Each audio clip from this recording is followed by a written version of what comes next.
My name is Amy Lockhart. I am honored to serve as the chairman of the Seminole County Board of County Commissioners this year. I have enjoyed living in this county for almost 25 years. My husband Tim and I have raised our 2 children here. We live on a little teeny chain of lakes called the East Crystal Chain, and that was our first introduction to anything having to do really with Central Florida, natural habitat, learning about taking care of a piece of property that's on water, and what it's, and Kim Ornberg, who's here with us today from Seminole County. I first met her just as a resident who was trying to figure out how to get my lake cleaned up. And we have been on a journey together with my husband, whose goal most of the time when it comes to lake management and water issues is just nuke it. Just nuke it, right? Like a lot of us who we just want to see a clean lake shore. We want to see just water that's just clean. No plants. Why would you have plants look like weeds? And so it's been a journey of 25 years of educating ourselves about what it really means to truly try to cultivate and nurture a native Florida habitat in our own little postage stamp backyard here in Seminole County. So through that, I've just had I have some interesting hobbies that lean me a little toward what some people have identified as a closet granola. I love organic gardening. I have a vegetable garden. I've got chickens in my backyard. I am not your stereotypical Republican elected official, for any of you who are wondering what my political persuasion may be. So I somehow got on, I think, the 1,000 Friends of Florida email list at some point. And frankly, I don't always read them. Apologies to whoever creates those emails. I don't always read them word for word, but I saw this little blurb about this thing called the Outside Collaborative. It's going to be here locally down in Orlando, and they're bringing together different spokes of the wheel of the landscape, sustainable landscape conversation. And I thought, well, that's kind of cool. We've had a lot of conversations about Florida-friendly landscaping at our county commission meetings. What does it mean? What does it look like? How do you measure it? Do you reward it? Do you mandate it? A lot of really important conversations from a legislative perspective. So I thought, well, I'm going to sign up. I'm going to go. And I show up, and I'm not kidding you. There were hundreds of people at this event down in Orlando. There's like this subculture that was existing that I had no idea was there. There were fabulous people there. I didn't say cult, I said subculture, for the record.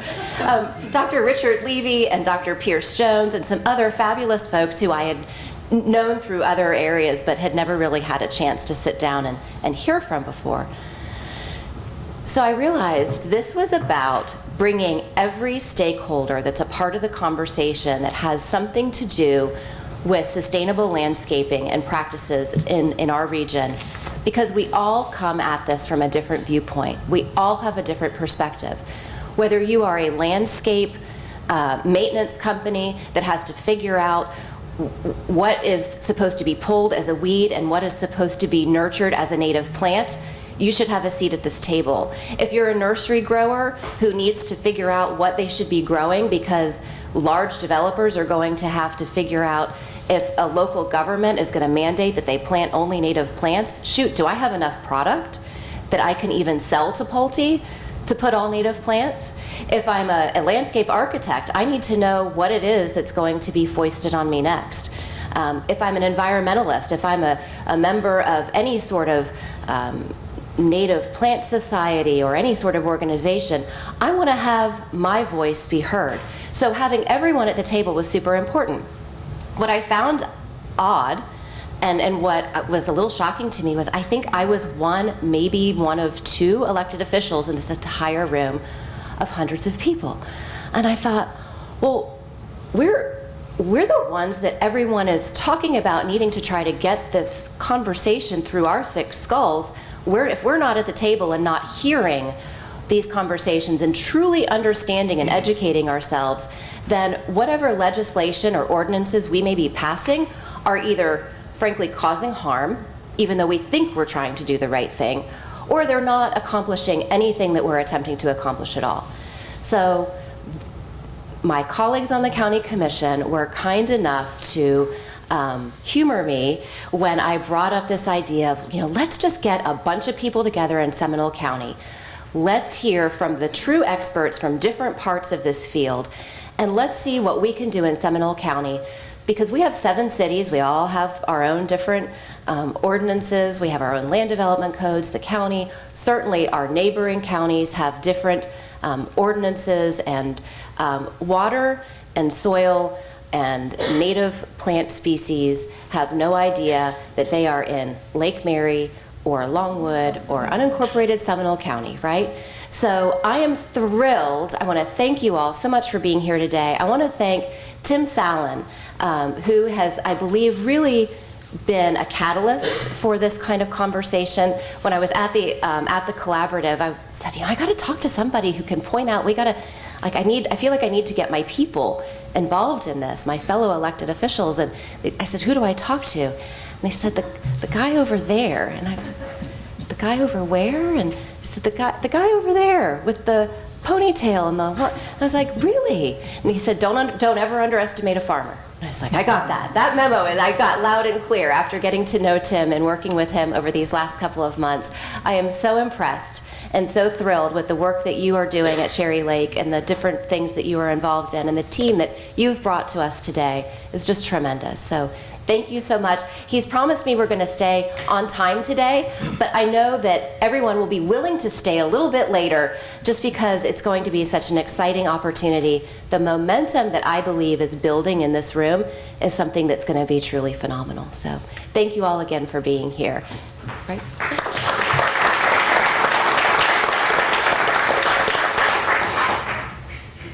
Well, thank you very much, Commissioner Lockhart. I'm very grateful to be here today, and so thank you for convening all of us and for giving us this opportunity to share with Seminole County.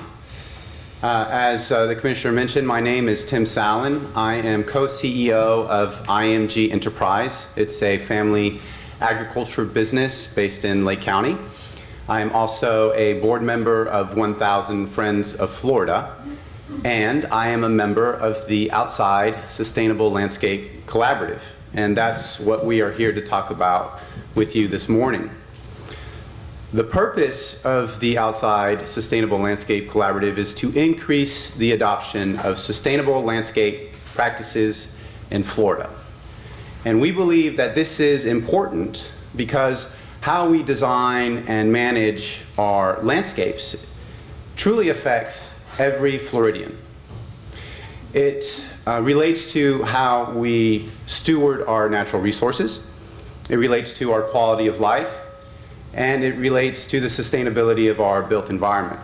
So we feel that this is an important goal to pursue, and it's not easy. It can be a little bit challenging to essentially shift the landscape paradigm. We have a certain way of landscaping in Florida that people are very much used to.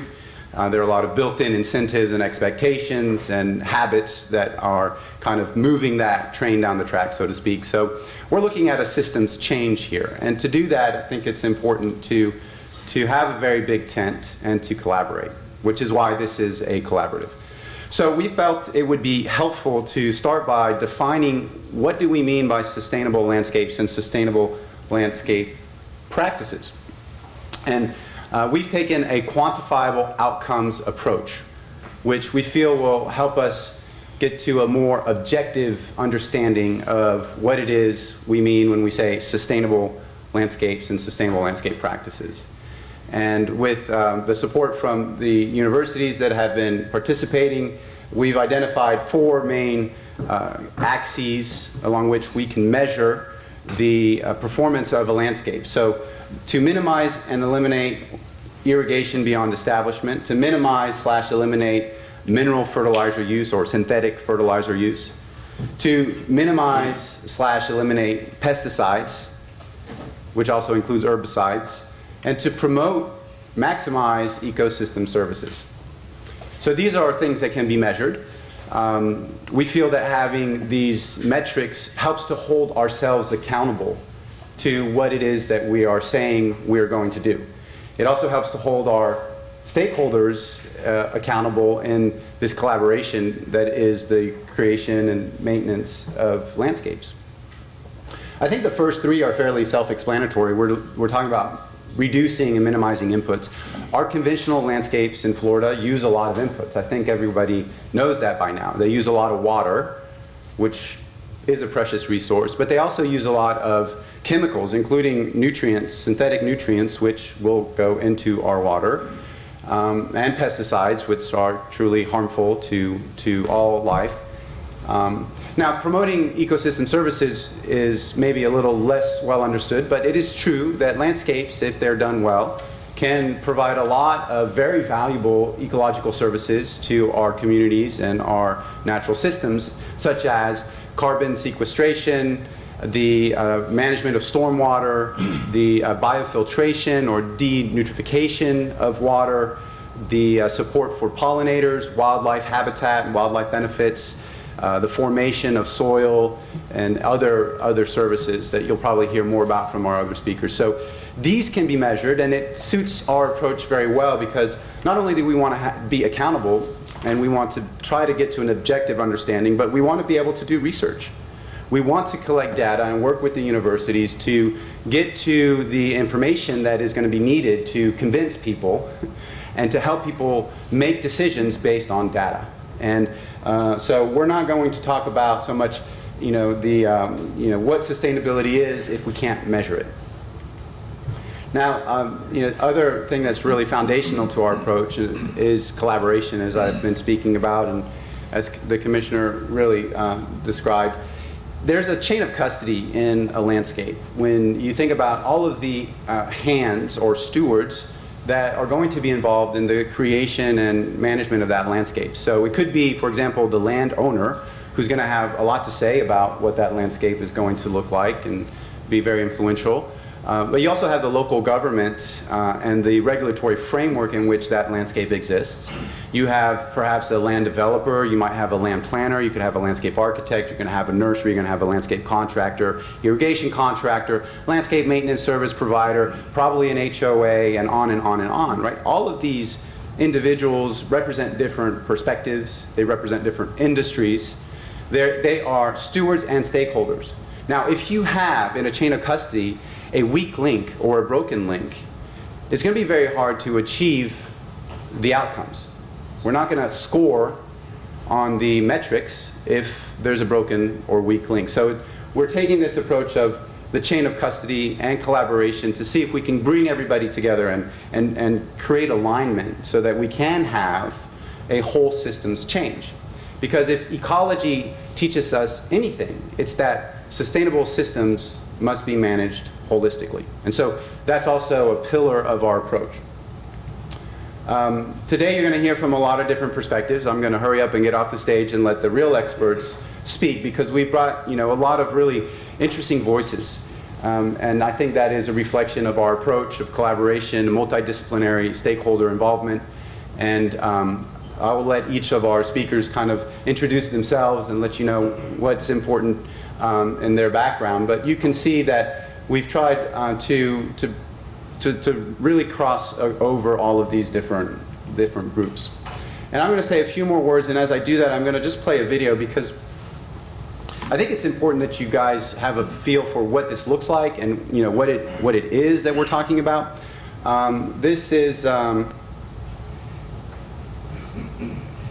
This is one of our research and demonstration gardens at Cherry Lake, which is where I work. Cherry Lake is one of the companies that our family business operates. And we have a different approach to landscaping from the conventional Florida landscaping model, which is turf dominated, which uses a lot of exotic species from other parts of the world, and that does not have a lot of diversity of species. Does not provide a lot of ecosystem services. So in order to meet the outcomes, we've kind of developed an alternative model which focuses on a different plant palette. It's mostly native, not exclusively. I think this garden here probably is about 90% native. But there are Florida-friendly species. We also focus on a different approach to soil management. The landscapes are really living in the soils. The soils are critically important to how these landscapes are going to perform. So we want to work with our native Florida soils. We want to work with urban soils, site development soils, and enhance them with compost that is going to bring organic matter back into the soil. It's going to increase the water holding capacity of the soil, which is very important if we're going to conserve water. And it's going to bring microbiological life and just life in general back into the landscape. So that's kind of our approach. And of course, we have a different approach to design. We're asking our landscape architects and designers to go beyond form and aesthetics and to start thinking in terms of ecological processes and principles, to think about horticulture, and to think about the long-term management practices and protocols that are needed to maintain these landscapes sustainably. So, basic things like don't plant the plants too tight so that they can grow into their intended form, so you don't have to prune them into submission and, bring in pest and disease and, it wastes a lot of water, that kind of thing.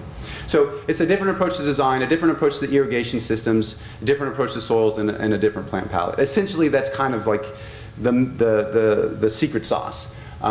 This is a great example of a beautiful garden. You can see there's lots of pollinators, and that's wonderful. And you'll see in a few moments, and I'll just speed it up, examples out at Sunbridge, where we are doing this type of landscaping in a real world environment, which is to say in a master plan community working with a master plan land developer who we'll talk about more today, and with the home builders to get them to install these and manage these landscapes in the real world. And we're having quite a bit of success. So we don't have all the answers. We certainly have a lot more to learn. And there's as many experts as are here today. There isn't anybody in this room that can really solve your problems in Seminole County. But I feel that we're on a good path. We've been at this for about 5 years. And we can start to confirm or validate some pretty important expectations. It's important that these landscapes meet the basic needs and expectations of stakeholders. So they have to look good, right? We have to deliver curb appeal. They have to be cost effective. They have to work within the cost framework, for installation, for maintenance. We have to have the nursery supply. And in addition to providing the ecological benefits that we're after. So we feel that we can stand here today and say, we can do this. We know how to do it. We can do it at scale. And it's a replicable model. It's a model that we can scale up here in Seminole County if you'd like, or elsewhere in the state. Now, where are we doing this? We are obviously doing a lot of living laboratories, a lot of research gardens. We're working at Sunbridge and implementing this in a real life scenario around the master plan community and around the home. But ultimately, I think the aspiration is that the outside collaborative is going to look at the entire landscape transect. So going beyond the home to look at the HOA managed areas, going beyond that to look at maybe your public lands and your parks, your public buildings and facilities, your transportation systems and transportation corridors, extending into the restoration and conservation areas. Because when we think about sustainable landscapes, we have to think holistically. And it's important that there's continuity and connectivity between our various landscape components so that the water can flow, and that we can cycle water and nutrients in a sustainable way. And also in terms of ecological plant communities. If we use native plants on a home lot, well, it would be a good thing that those native plants also exist, or similar native plant species also exist in the public park and in the conservation area, because that creates the wildlife corridor, because the wildlife depends on the plants. So we are ultimately looking to address the entire transect. We're not there. There's a lot of work to be done, and as I said, we really do not have all the answers. So we're kind of inviting people to join the collaborative, creating this big tent idea that all perspectives and all stakeholders are needed, right? And I think this is truly a nonpartisan issue. We have common ground here. Everybody wants clean air and fresh water. That's what you told me the other day.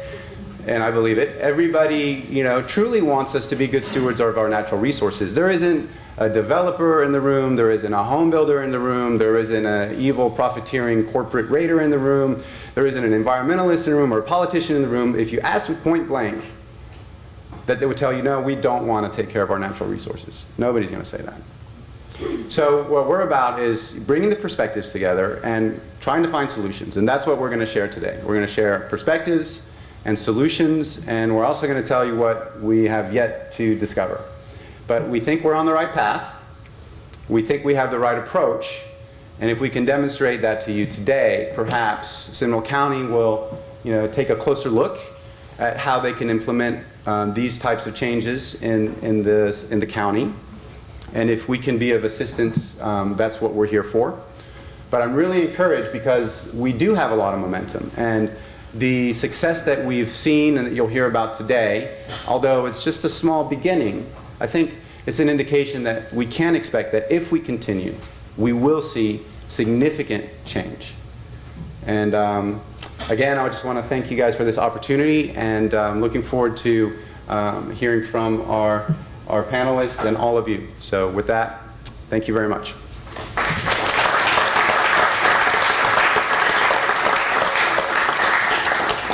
Patrick, you are next.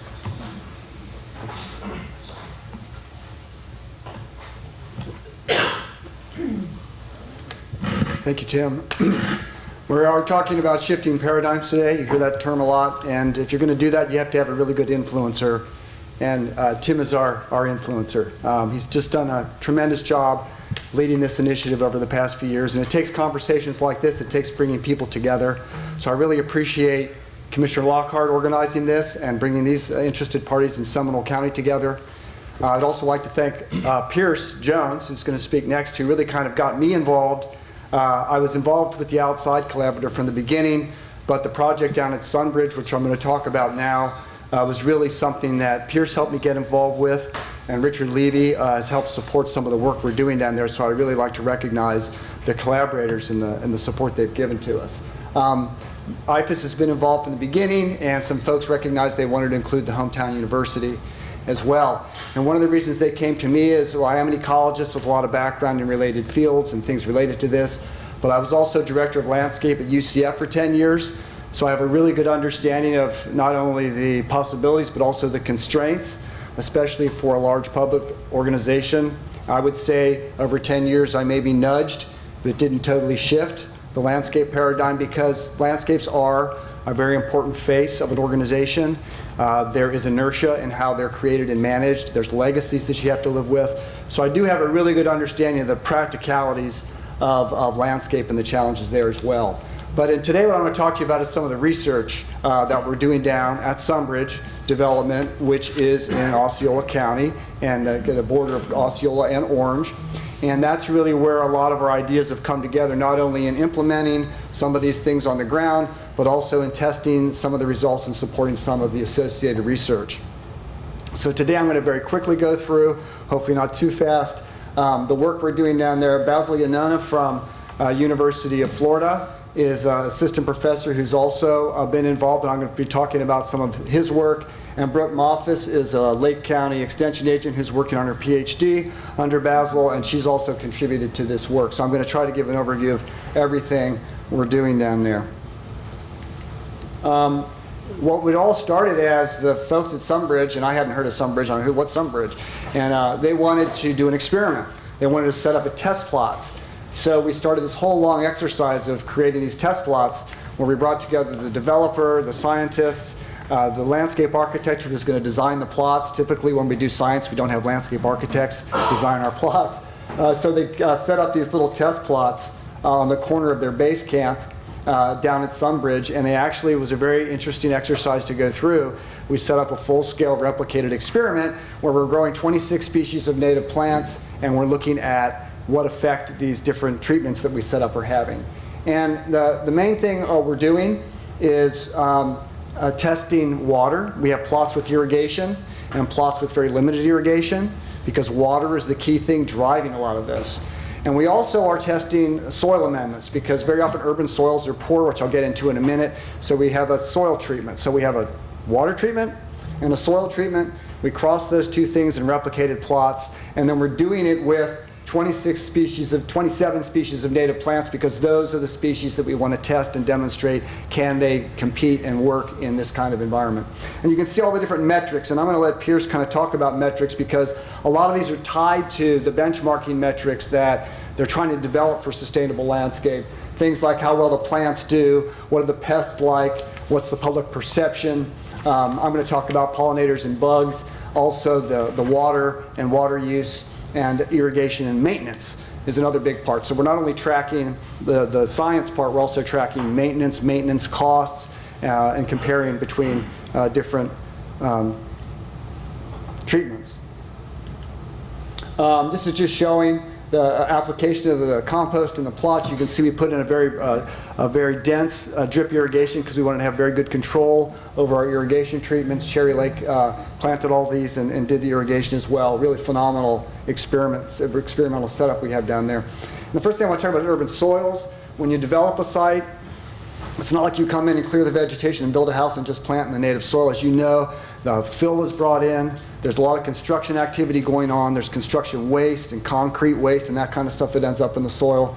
And so you can very often get a very compacted soil environment, which creates poor drainage and aeration in some cases. You have reduced root penetration. And very often in the urban soils, especially at UCF and some of the developments we're working in, you have high pH. And a lot of our native systems in Florida and a lot of our native plants are adapted to low pH. So we have a conflict right there in that. So very often we're getting off to a bad start right away. And we had this down at Lake Nona for the College of Medicine. Very bad start with the soils down there.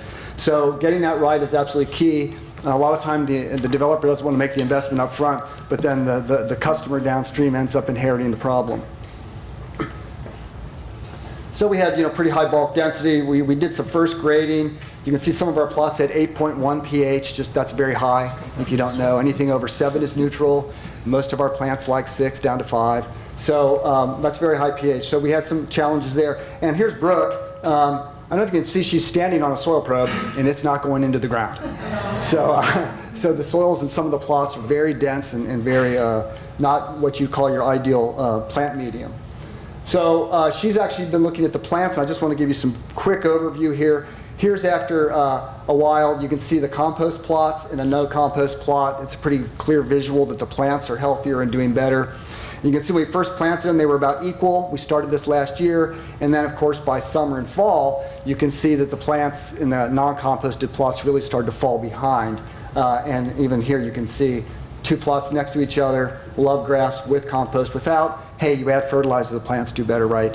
But the idea with the compost is it's not only a fertilizer, it also has that water holding capacity. It hopefully has a long-term effect, not like an inorganic fertilizer would have. So we already saw some really keen results there.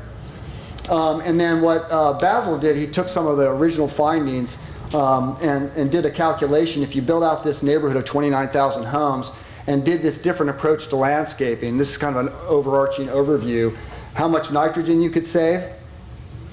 And that's nitrogen that goes in the ground that could end up in the water.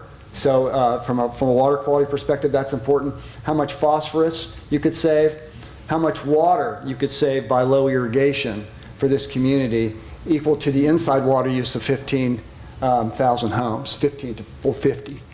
So clearly, water and irrigation water is our biggest water use in Central Florida, so anything we can do to reduce that is key. And then also CO2, in terms of the lack of having more carbon stored and generating less carbon and maintaining the landscapes. So that's a really interesting overview, and hopefully Pierce will pick up on that a little bit. I want to talk about next the ecological indicators. I got a couple students who have posters here that you may have seen. We chose to use pollinators and insects because the plots are new, so we're not going to have things like wildlife and birds coming into the system like they would in a more mature landscape. And also because people like pollinators. People particularly like this pollinator, the monarch butterfly. And I'm going to hopefully have people in the room change their view about pollinators and who our major pollinators are and what kind of pollinators we should be supporting, because the monarch is a beautiful, important insect, but it's not one of our major pollinators.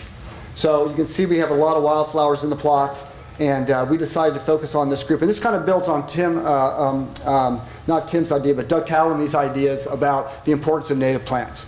and this is a story that everyone should know, and hopefully people know it now. Native plants are important not just because they provide habitat, they also provide food. They provide food to caterpillars and other insects that are the base of the food web. And when you bring in an Asian plant and you plant it in your yard, you like it because bugs don't eat it. Well, if bugs don't eat it, nothing's eating the bugs that eat it. So you're going to have less food for the whole food web. Native plants, the insects and other organisms that have lived here for hundreds of thousands and millions of years are adapted to eat those plants, and the birds in our communities are adapted to eat those insects. So native plants are important, and we live in a biodiversity hotspot.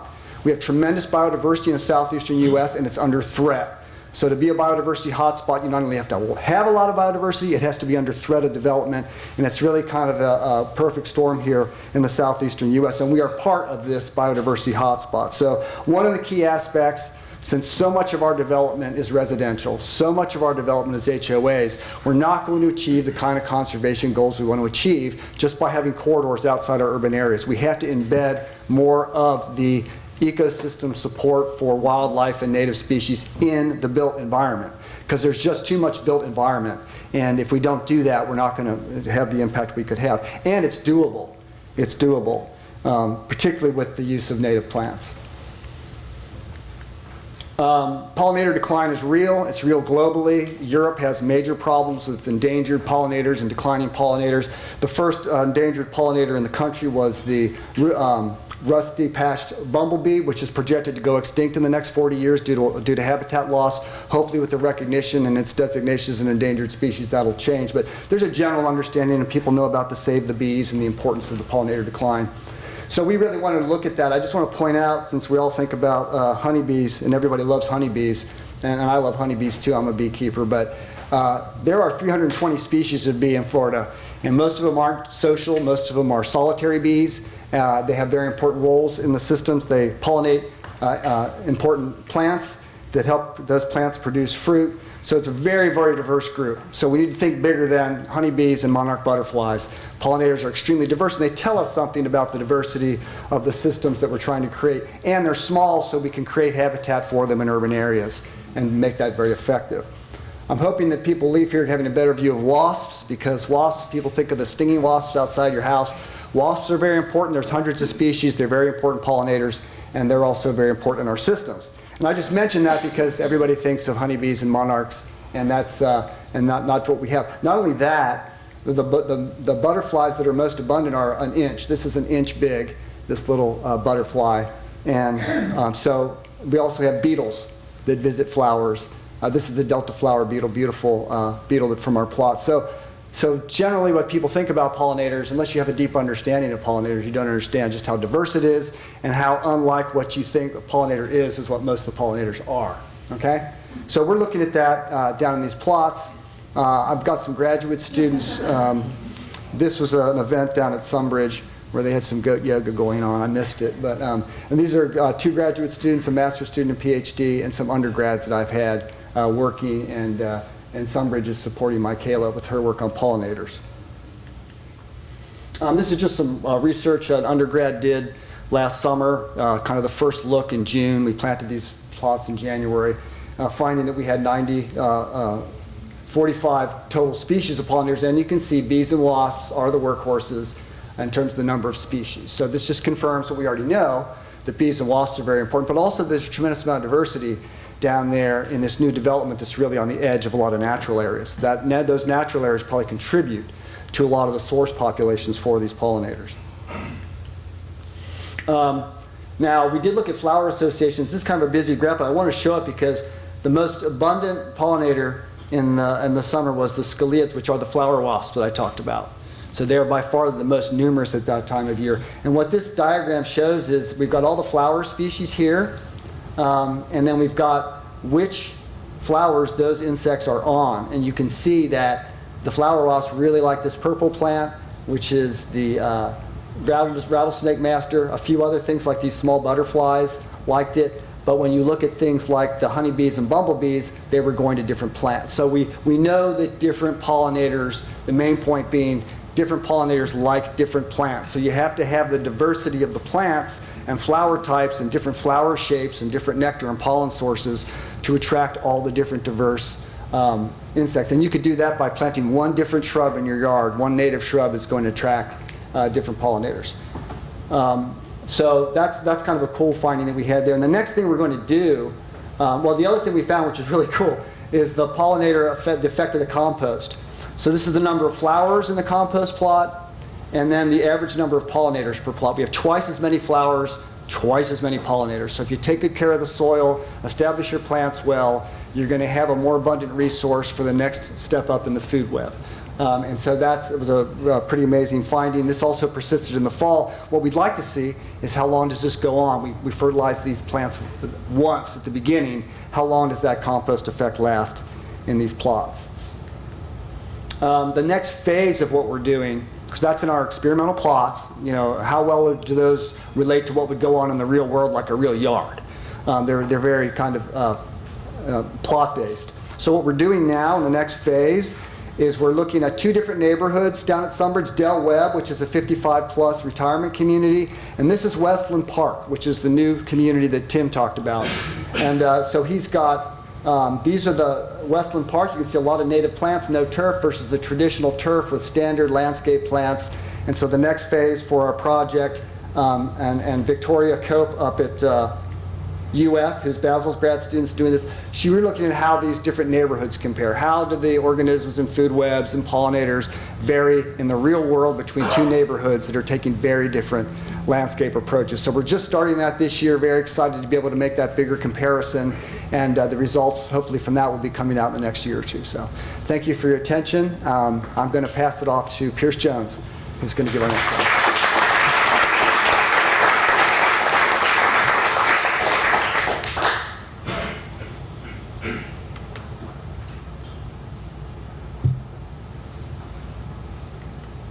First step is to figure out the controller. Which one is on? Okay, one more house one. Okay, well, thank you very much, Patrick, and thank you all for being here. Pleasure coming here, and I was so happy that the event signs were out there. I'm not sure I would have found the building without the event signs, so whoever thought of that, thank you. I'm going to follow up a little bit more in the realm of the quantitative aspects of what Tim referred to about what's sustainable. We're interested in things that you can measure. Not waving our hands, not hugging anything. We want to be able to measure things. So I'm going to try and bring this a little closer to home for you all. Thinking about conventional development, you've heard it mentioned repeatedly about compacting the soils, not taking care of the soils, disrupting them. You all know what the construction process looks like. I'm talking mainly about single-family detached residential neighborhoods. First, once the approvals occur, you clear the ground. You don't leave anything except wetlands, or if there happens to be a particularly nice oak tree near an entry point, you might leave that, but other than that, you clear it. Once it's cleared, you go through the contour mapping and practices to get the stormwater to work and be permittable. You have your area that is going to become a stormwater basin where you obtain your fill to build up the areas that are going to be in the floodplain or in above 100-year floodplain. So you have your roads there in the lower right-hand corner with drainage that go to the stormwater basins, and then the natural areas, the jurisdictional wetlands being preserved.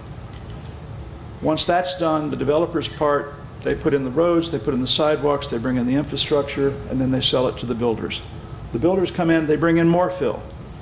They don't want any organic matter in that fill. They want to then grade it out, they want to drain to the street.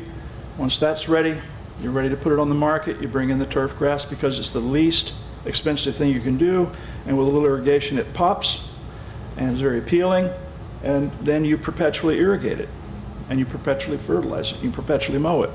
So those are all those impacts of those landscaping practices that are part of this very efficient machine that we've created in Central Florida.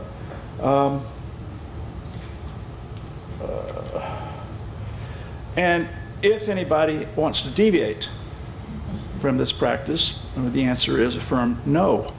The HOAs are designed to protect the phase 1 of a project so that the appraised value of those homes will be consistent with the appraised values of the homes that are being sold in later phases. So homeowners are not allowed to deviate. If they do deviate, there are consequences. This is Joe Prudente. He lives in Bayonet Point. I did not make that up. That's in Pasco County. He went to jail for a night because he didn't take care of his lawn.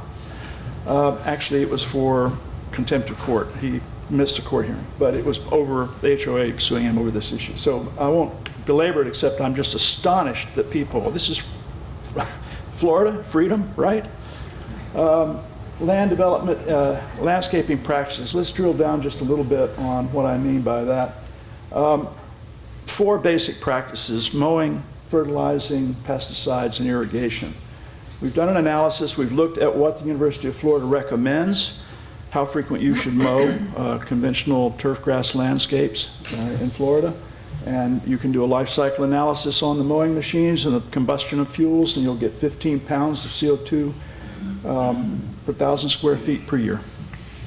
That's what we estimate the carbon impact of mowing is in a Florida landscape. Fertilizers roughly double that. And we only looked at the nitrogen. We didn't look at anything else, but to manufacture nitrogen requires a lot of energy. Pesticides is not significant in that realm. But surprisingly, irrigation is, that's just groundwater. That's just pumped groundwater. That's coming through public water supply, 34 pounds CO2 equivalent. So just for comparison. Now, as we begin to run short on that water coming from the Floridan aquifer, we go to alternative water supply. In Tampa Bay, that's a desal plant. If we substitute water from the desal plant, look what happens to the number. Because it costs 20 times as much energy to produce a gallon of potable water from a desal plant as it does pumping it out of the aquifer or getting it from a reservoir or pulling it out of the St. Johns River. So if we're headed in the direction of moving to more and more alternative water supply, you can expect water costs to skyrocket. Water supply impacts. You all should be familiar with this Central Florida Water Initiative, where there's an effort to try to anticipate the arc of water demand. And is it 2045 or 2040? 2040. By 2040, anticipated need in the Central Florida Water Initiative territory is what, 900 million gallons per day? Something like that. And about 760 is available from the groundwater. So we've got a pretty big deficit if we keep on the path that we're on. That's those expensive alternative water solutions that I'm alluding to. You can see that Seminole County Environmental Services is one of the utilities that's on this map, in addition to Orange County Utilities, Orlando Utilities Commission, and well, Toho. Those are major ones. We happen to have data from all of those utilities, and we're able to map the actual use of water in all of these subdivisions that we're looking at. Here's the map for Seminole County Environmental Services. That's what your water consumption pattern looks like in unincorporated areas. This is by subdivision, and you can see over in the Wekiva Springs area, those are color-coded. The dark red being the highest water using subdivisions. It's by quartiles. There are only 4 levels, but the high users are over in those areas. We do not differentiate between reclaimed and potable water use at this level. Your average water consumption across the territory is 329 gallons per day per household, every day. Kind of interesting other things, your homes range from having been built in 1910 through 2021. This data is for 2022. Average lot size, 14,000 square feet, a little over a quarter of an acre. Home size, 2,200 square feet. So there's your basic footprint of what Seminole County looks like. Now the question is, how do you compare? Well, there's some Orange County numbers up there. You can see potable water. Seminole County, you're using 221 gallons per day per household. Orange, 200s. Osceola, 162. Irrigation water, that's potable water used for irrigation through a separate meter. 62 gallons per day on average to all your customers in Seminole County. Orange County's 28, Osceola's 13. Reclaimed, you're all using 45 on average across all your customers per day, per household, and then 90 and 37. So you can kind of see the pattern. It's not really that different. Osceola's a little bit more water conserving, but not too different. There's a little more information here, though, that we might help explain some things that are going on. That average number is a little bit deceptive. These, this data, those bars, are for homes that were built in those years, those 5-year increments between 1950 to 1955. So I've got that group of homes, and I'm showing you on the left how much the average daily water use is for those homes. And then I'm looking at homes built in 2020, and look at the water use in those homes. I mean, there's a huge difference. The blue line is a line that shows you how many of the percentage of homes built during that period of time that had an installed irrigation system. It happens that the Alachua County Property Appraiser Office kept that data. You're not keeping that data in Seminole County, so I can't give you the direct chart. But that's what it looks like. You can see there's a huge increase, effectively a doubling in water use because of us having moved around 1985, 1990, we moved to standard practice with an irrigation system. So this is your data for for Seminole County. Now you can see the pattern is the same, but one thing you should note, even the slide is screwed up, but 700 gallons per day is the average for your homes in 2015 that were being built. Quite a bit higher than the 324 that I showed you earlier. So homes that you're building now, you're using a lot more water. This is drilling down into a particular neighborhood. You all also have a lot of dual meters, potable irrigation and potable household. Here's a community, Versailles, or Versailles, I don't know which. 711 gallons per day is the average. Those homes were built between 2013 and 2015. So that was a fairly standard product you're building in this community. And that was all potable water. Now, let's look at a particular home in that community. This home's only on 8,800 square feet and has a big pool in the backyard. There's only 2,000 square feet of landscapable area on this lot. And the amount of water is 770 gallons per day. That equates to right at 3 inches of water a week of irrigation every week, or every week all year long. That's 12 feet of water in addition to rainfall. So that's the amount of water that's being used on 2,000 square feet of turf landscape. And you can see the pattern down below. We've got the monthly data that goes back to 2018. So you've got clear data. And that blue line that runs through there is the community average. So that's typical. This is not an unusual home. If we move to an example that has reclaimed water, this is another community, Steeplechase, and you're at 1,448 gallons per day. Was that the 10-minute signal? Okay. You're using 1,448 gallons total per day. And I had actually gone to this particular community because it looked like it had some suburban estate lots in it, and I was trying to look at that as a category compared to low-density residential. I was just trying to, and I thought, well, that numbers could be explained because they're bigger lots. No. Here's a lot that's, how big is this one?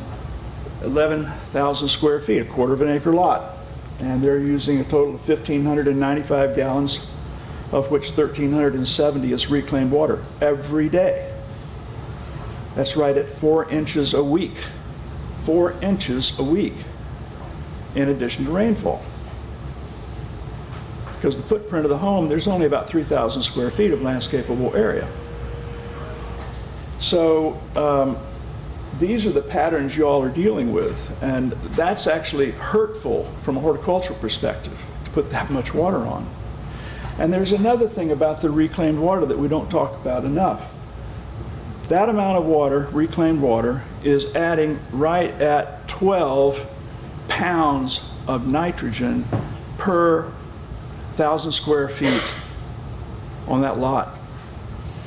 In addition, if they follow IFAS recommendations, to another 4 pounds of nitrogen that we put on as ammonium nitrate fertilizer.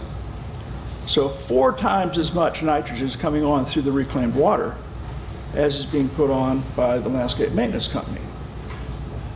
And they're not being paid to tell you, oh no, you're probably getting plenty of nitrogen from your reclaimed water. We won't do that service for you. We won't bill you for that service. That's probably not happening. So that's a heat map that shows you where that reclaimed water is going in your county. I think it's kind of interesting that it's right snug up against the Wekiva River. Or is it the river? Yeah, okay. Water quality impacts, well, this is not a new problem. That's 2005, St. John's River. That's a blue-green algae outbreak, which has implications for your water supply, by the way. I doubt seriously that your water supply can deal with some of the toxins that are associated with blue-green algae. If it happened that you needed at a time that it was potable water. Back to the practice between the fertilizers and also if that's reclaimed water getting into the street, going straight into the storm drain, straight to your natural areas, not even going through the turf landscape. Those are the recommended fertilizer rates that are appropriate for a turf landscape. I do want to note also, though, in the current version of the Florida Friendly Landscaping Handbook, the comment down below, if you're happy with the color and appearance of your landscape plants, shrubs, flowers, trees, etc., you don't need to fertilize them. If you have healthy soil and healthy plants, you don't need to fertilize them. So as you move toward the kind of landscaping that we're proposing, you can move effectively away from fertilizers. And of course that, I think, is going to be helpful in terms of the overall load. Here you all are. This is for 2045 what the expected build out is for your county. And it amounts to about 10,000 units if we only look at suburban estate, low density and medium density residential. And so what could the effects be if we rolled them all up? Well, very rough estimates. If you continue business as usual, you need to add those first 3 numbers, 1.8 million gallons per day potable indoor. 1 minute left? Okay. 3 million gallons per day of potable irrigation if you continue that practice. And then 2.4 million gallons per day of reclaimed water if you just continue as you currently are. And I would estimate that if you just apply nitrogen at the rates that the University of Florida recommends, it would be roughly 132,000 pounds per year of additional nitrogen from that source going into the landscape. That does not include what may or may not come in from the reclaimed water. I want to note, I did not get the nitrogen values from Seminole County Environmental Services. That came from a different utility. I didn't have time to get those numbers, so I don't know that that's a completely accurate number. So the bottom line is, as you move toward that kind of landscaping, you move away from those water problems, you move away from the problems associated with potential nitrogen loading to the environment. You move toward the kind of environment that Patrick is evaluating with pollinators and so forth. That's in the villages. Those particular homeowners had to fight hard to get permission to install those landscapes, but they did. And their water bills are correspondingly lower, and their fertilizer use is correspondingly lower. This is, again, one of the homes in Sunbridge, David Weekly home. That was April of last year. That was literally weeks after it was installed. I want to mention that when Tim showed you the opening video, he didn't say that that landscape was installed last summer. It's not even a year old, what you saw him, that video that he showed. And I want to say that the plant material that Patrick was showing you was installed just over a year ago. So a lot of those images, I mean, this is a very young, these are very young landscapes, but we're very hopeful that this example that Sunbridge is helping us work out through these kinds of products. The Sunbridge Community Landscape Design Standards, which Greg Witherspoon is responsible for, that's where you begin to pull this thing together, and you let the developer then have the tool they need to work with the builders to get the kind of results that you're hoping to see. So these are the practical tools that we would like to see implemented. In addition to the data that Patrick is gathering on pollinators, we also have access to all the water consumption data for all the homes in both Westland Park and in Del Webb. We also have access to all of the landscaping practices, any fertilizers that are used, herbicides that are used. So we're going to have a very complete understanding of what the cost of these landscapes are and what the proper practices are to make it effective. And with that, I'm going to hand it over to the developer.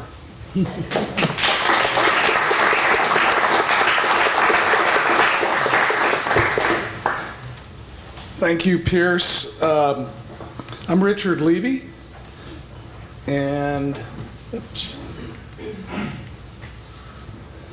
I'm glad to be here. Some of you might ask why, as a developer here, normally we'd be on the other side of this issue.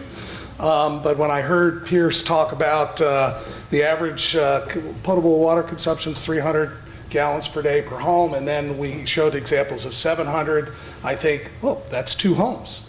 1,400, that's 4 homes. And so we as developers have to start thinking like water, the reality of water, and it's a limited resource.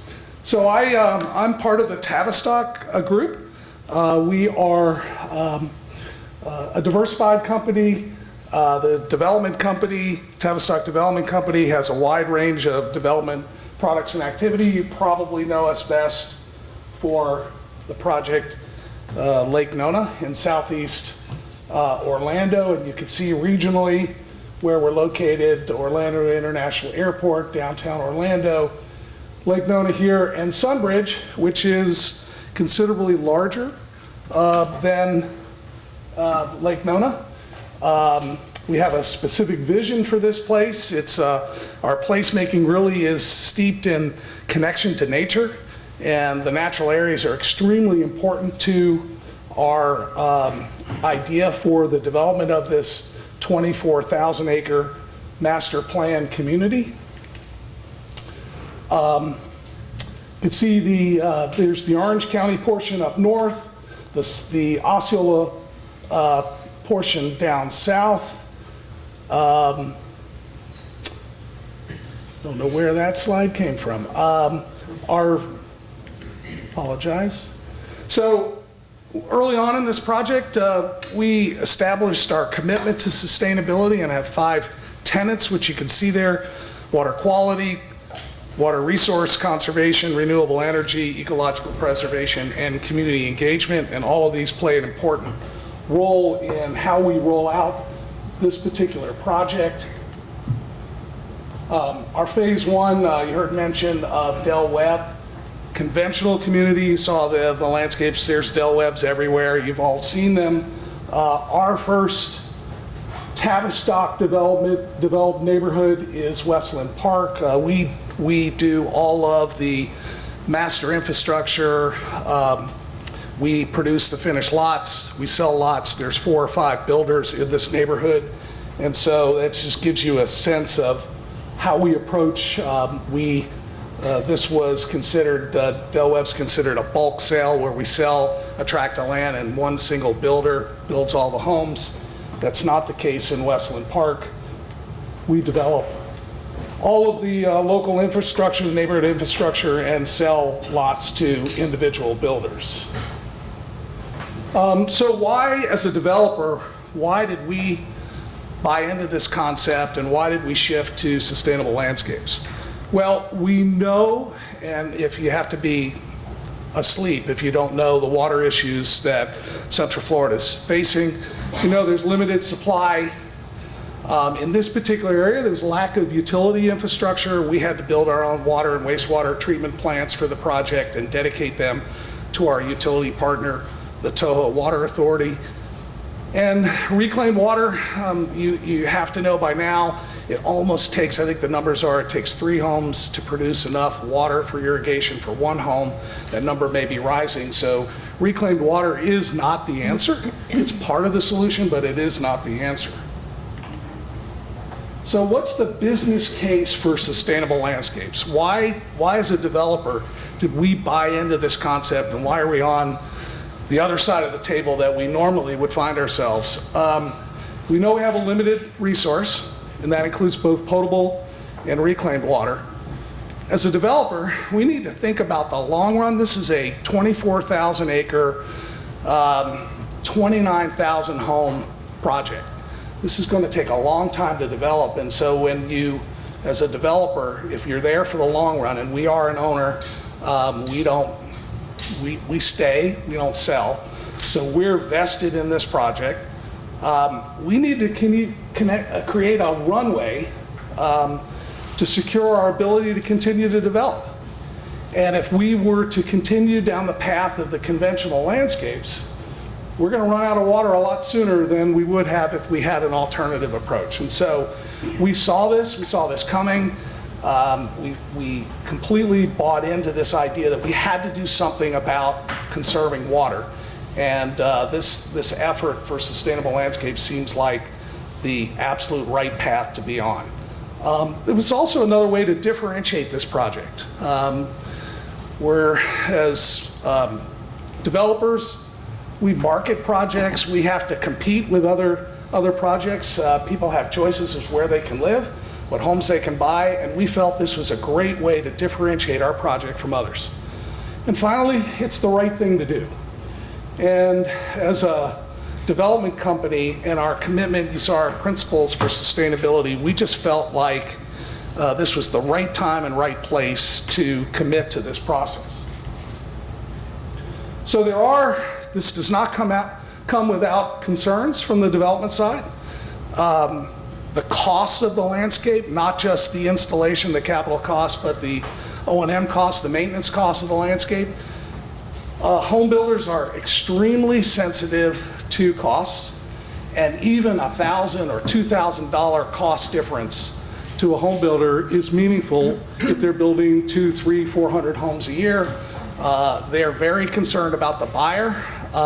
With interest rates rising, there's greater sensitivity to costs of homes, and so home builders raise this with us every day. And then there's the markability of the homes. You saw pictures of those landscapes. It is not a traditional Florida landscape. Somebody moving here from Pennsylvania or Ohio or New York, when they think of Florida, they think of lawns and palm trees, and so this notion of the quality of the finished look is really an issue, and we've had to do a lot to convince our builders to buy into this concept, and I'm going to talk a little bit later about what it means to homeowners. It also has to come with easy governance.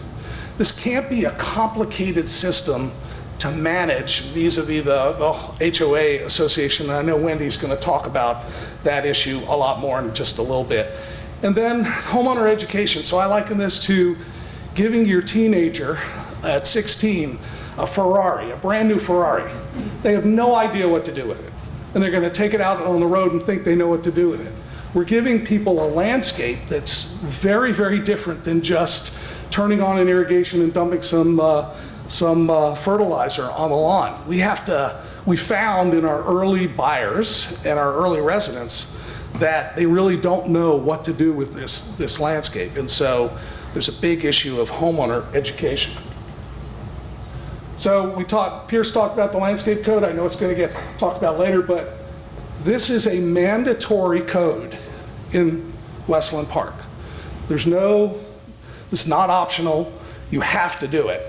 And that took a lot of work with our home builders. We've had to educate homeowners. So we created this landscape guide. It's a 2-page PDF. It's got QR codes to help them understand what's required, what plants can be installed, the different species, mulching, all the maintenance issues that a homeowner would experience in their lawn. So depending on when you go out to Sunbridge, whatever season it may be, you may see a plant in a lawn in a yard that looks like it's dying. And I know my wife would go out there and pull that out and run down to Lowe's and find something different.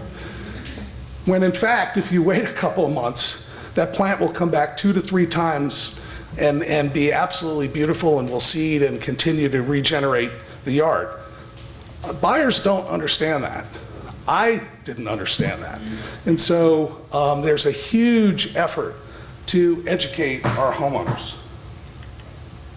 So I'm going to talk a little bit about how you as regulators can incentivize these landscapes. But first I want to point out, we're a single owner master plan community developer.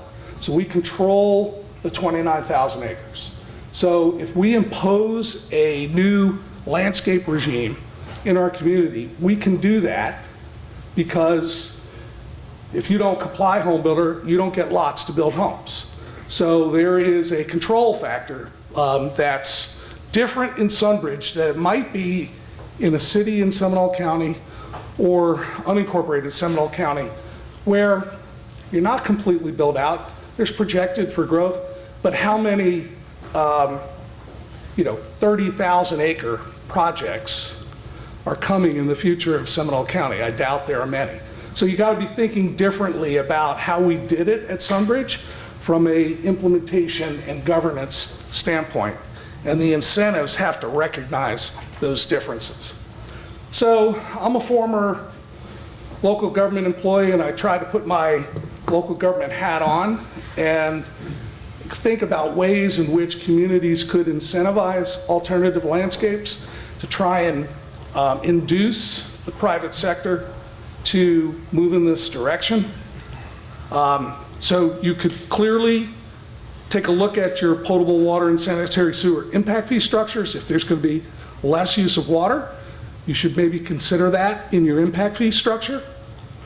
Certainly conservation rates on monthly water and sewer rates, probably already doing that to a certain extent, but maybe given the fact that these homes will generate less wastewater, give some consideration to adjusting those rates to further induce change in behavior. In Sunbridge, our utility provider actually has partnered with us to underwrite the costs of changing out some of the landscapes in the common area, because they know it's in their best interest for less water use. Stormwater design. This is an interesting one because at Sunbridge, we have a stewardship district, one of 11 independent special districts in the state of Florida as part of our governance structure. And we sponsor research, as you've heard about, with UCF, UF, with Nature Conservancy as a partner as well with the university and with us. And so if we're truly going to change the way land development patterns happen in Florida, this living laboratory of Sunbridge is really important to collect the data to justify changes in regulations. So in the instance of stormwater design, we believe that and we're just embarking on our latest research where you've heard about measuring pollinators and ecosystem services benefits of the plants. We're actually going to be studying the quality of stormwater in the different neighborhoods and comparing the impact of the two different landscapes. And we have this theory and hypothesis that the presumptive criteria that the Water Management District requires you to design a stormwater system to, we think we can justify lower nitrogen and phosphorus rates in the stormwater, and therefore maybe shrink or change the nature of the stormwater design, which would be a big incentive to a developer. I skipped over density bonuses. I'm not a huge fan of that. I think some of these other things could be just as meaningful to a developer, but you can give that some thought as well. And finally, through implementation, self-certification, like what is done in Florida Water Star, can be an important incentive to alleviate both the developer and the city or county in the regulatory cost of implementing new landscapes. And with that, I will turn it over to Wendy and let her talk about HOAs and governance.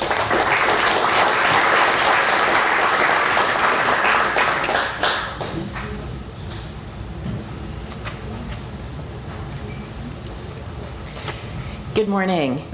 I'm Dr. Wendy Anderson. I'm a Stetson professor and, oh hey, hi.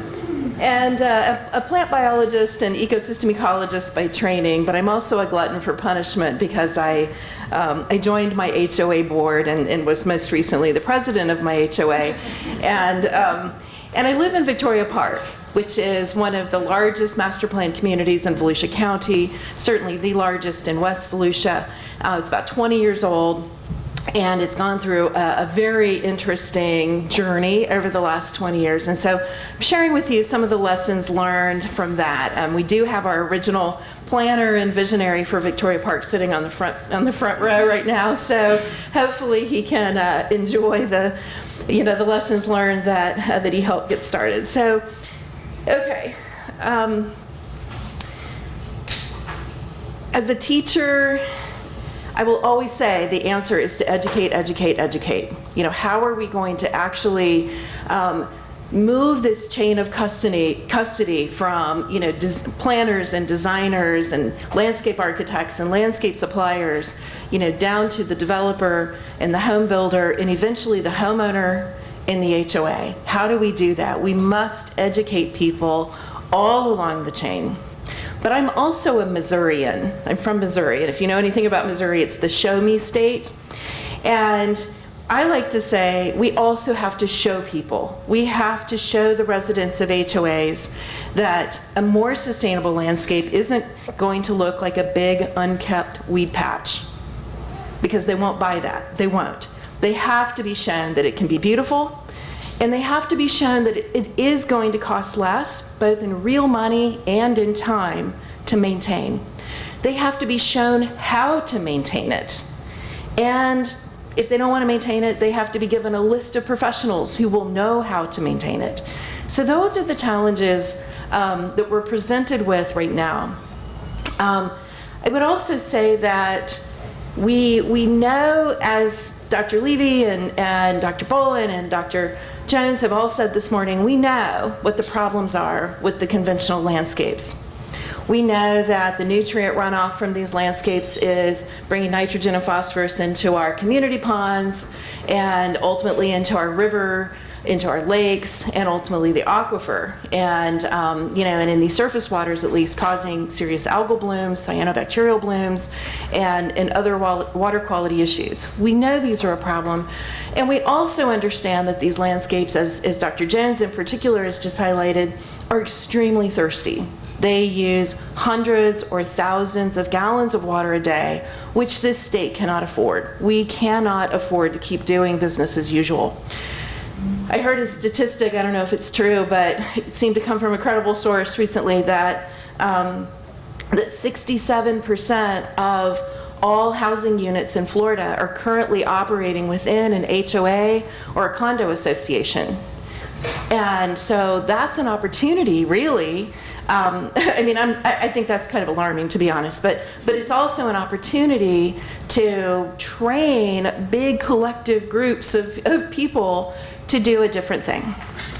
Okay, so just a few more remarks about the irrigation source water, and again, Dr. Jones and Dr. Levey have hit on this as well. The irrigation source water, each one of these sources brings its own challenges. Groundwater, of course, is a very, very precious resource. We really don't want to be tapping the Floridan aquifer for irrigation. Even superficial aquifer water is supposed to be percolating into the Floridan to recharge it, so we don't want to tap that too much. Our surface water supplies also, if we're drawing from our community ponds to irrigate, again, those ponds are supposed to be part of the recharge capacity for the aquifer.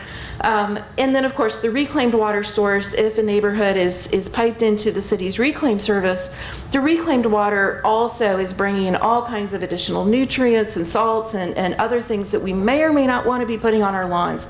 So, so really the best solution here is to move towards landscapes that really require minimal or no irrigation or fertilizer after they're established. Okay, so as Dr. Levey was just saying, we do need to distinguish between new HOAs, new developments that are starting with these kinds of principles from the beginning, versus the existing communities and existing HOAs that are maybe interested in shifting, but just don't know how. And there's a lot of forces working against them as they do. So I just want to start by pointing out several different things. So a developer may come into a city commission or a county council and have a really great plan, and there might be either requirements or incentives by that municipality to put in some of these principles of sustainable landscapes. And that's really great. You get your PUD and it's got great language and it's got a great vision, and this is how we're going to do it. And the developer themselves, may even have really great intentions. Kudos to Tavistock for taking the lead on this, and to a handful of other developers that have really begun to move the needle a little bit. But we also have to make sure that the internal governing documents of an HOA, we call them the Declarations of Community Covenants and Restrictions, the DCCRs. The DCCRs are really defined as they define the relationships and the responsibilities and roles of the different constituents within the HOA.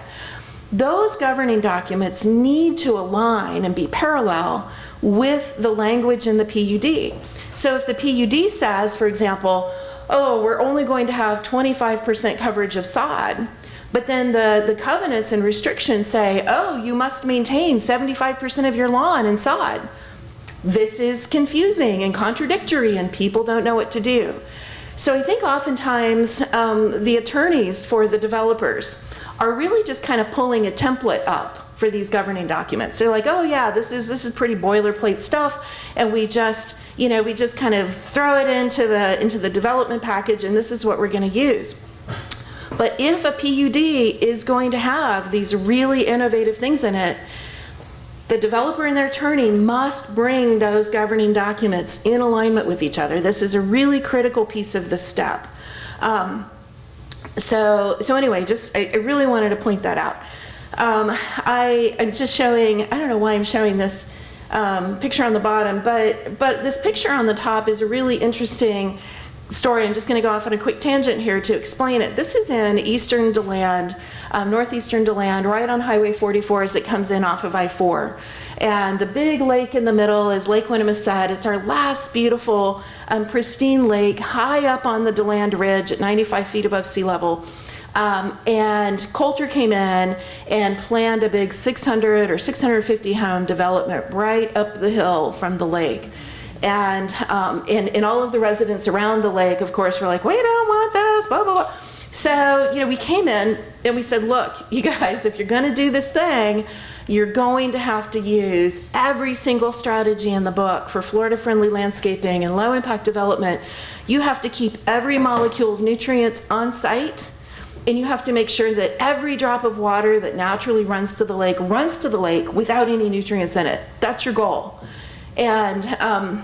And so we gave them a big strategy for all these treatment trains of, different landscape elements that could minimize water use, minimize fertilizer use from the get-go, and then any water that would move across the landscape would get cleaned each step of the way before it finally made its way back to the lake. It's under development now, and I have to tell you that there's a watchdog group of residents around that lake who are constantly, keeping track of them, making sure they're doing what they promised. But it does suggest that there are solutions for this. Okay, so I really want to get to the point that HOAs become an entity that can be your enforcement arm. So if a city or a county doesn't have the staff, doesn't have the time or even the inclination to enforce your fertilizer ordinance or enforce your irrigation ordinance, your HOA community police can. And so, I'm not, this is my least favorite part about being an HOA board member. I really don't like to tell my neighbors what to do. But there is a setup for that. And so we'll talk about that a little bit more. If we do have these goals in place, the HOA can be, I would say in this context, the good guy.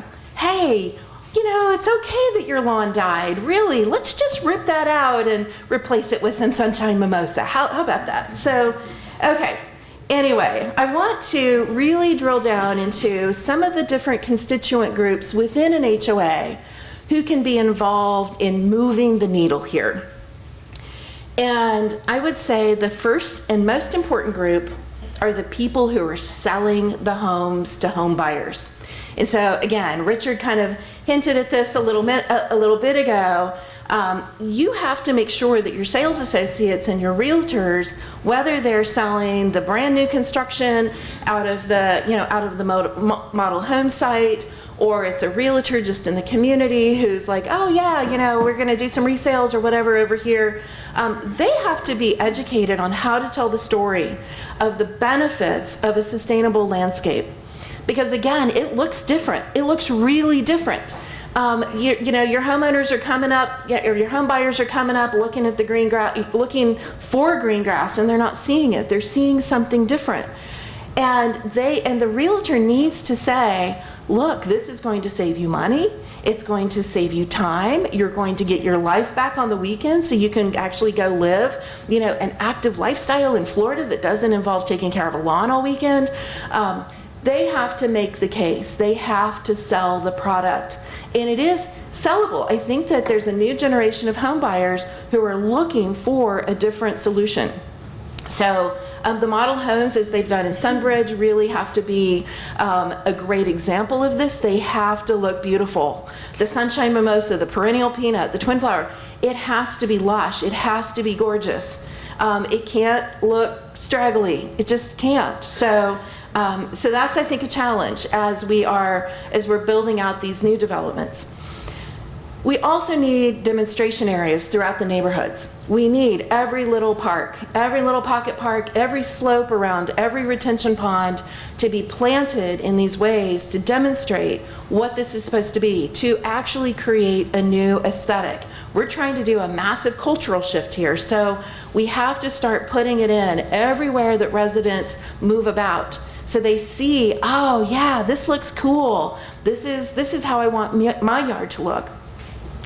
You can even have some, monthly awards, the Yard of the Month Award for the most sustainable landscape, and, really kind of encourage a little bit of competition among homeowners to try to, one-up their neighbors, like keeping up with the Joneses. But it's not about green sod. It's about, like how many pollinators you have or something. So, but also I think the cities and the counties do have to demonstrate this throughout their public spaces, in their streetscapes, in their public parks, in public buildings and the landscapes around public buildings. I think, of course, the IFAS locations are always great examples of that. So again, the more that homeowners are out there in their community living their lives, they begin to see a different aesthetic. Let's talk about HOA boards. HOA boards do get a bad rap. We're the Karens and we're going around writing people up, and that's not me, by the way. I'm the dork that's like, I just want to see how many butterflies are in your yard. And so, anyway, HOA boards, again, HOAs have kind of two eras in their history. They have the era when they're still developer controlled, and the developer is calling the shots, for better or for worse. And, and again, as I can't remember, I think it was maybe Pierce who said, the purpose of that era of an HOA is to make sure that the home values are maintained all the way through the build-out period. That's important to the builder and to the developer. The developer wants the maintenance costs to stay low, because oftentimes they're subsidizing that cost, and they don't want to have to replace the materials. The replacement costs and needs should be infrequent.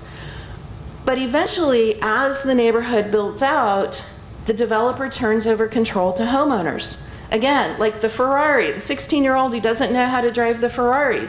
Homeowners are going to take control of these complex properties and have to figure out what to do with them. And so it's really important that homeowner boards get educated ahead of time and in their early stages about how to run these kinds of communities. So I'm going to have to speed this up here. Of course, the homeowner boards will be appreciated by their neighbors if they can keep homeowner association dues under control, and of course, having landscapes both in common areas and any HOA maintained residential lawns that are relatively cost efficient will be helpful there. We have to educate our HOA board members, our homeowner board members, about sustainable landscape practices. county governments, the St. Johns River Water Management District, the North Florida Community Association Institute. There are several entities, Outside Collaborative, we're here for you.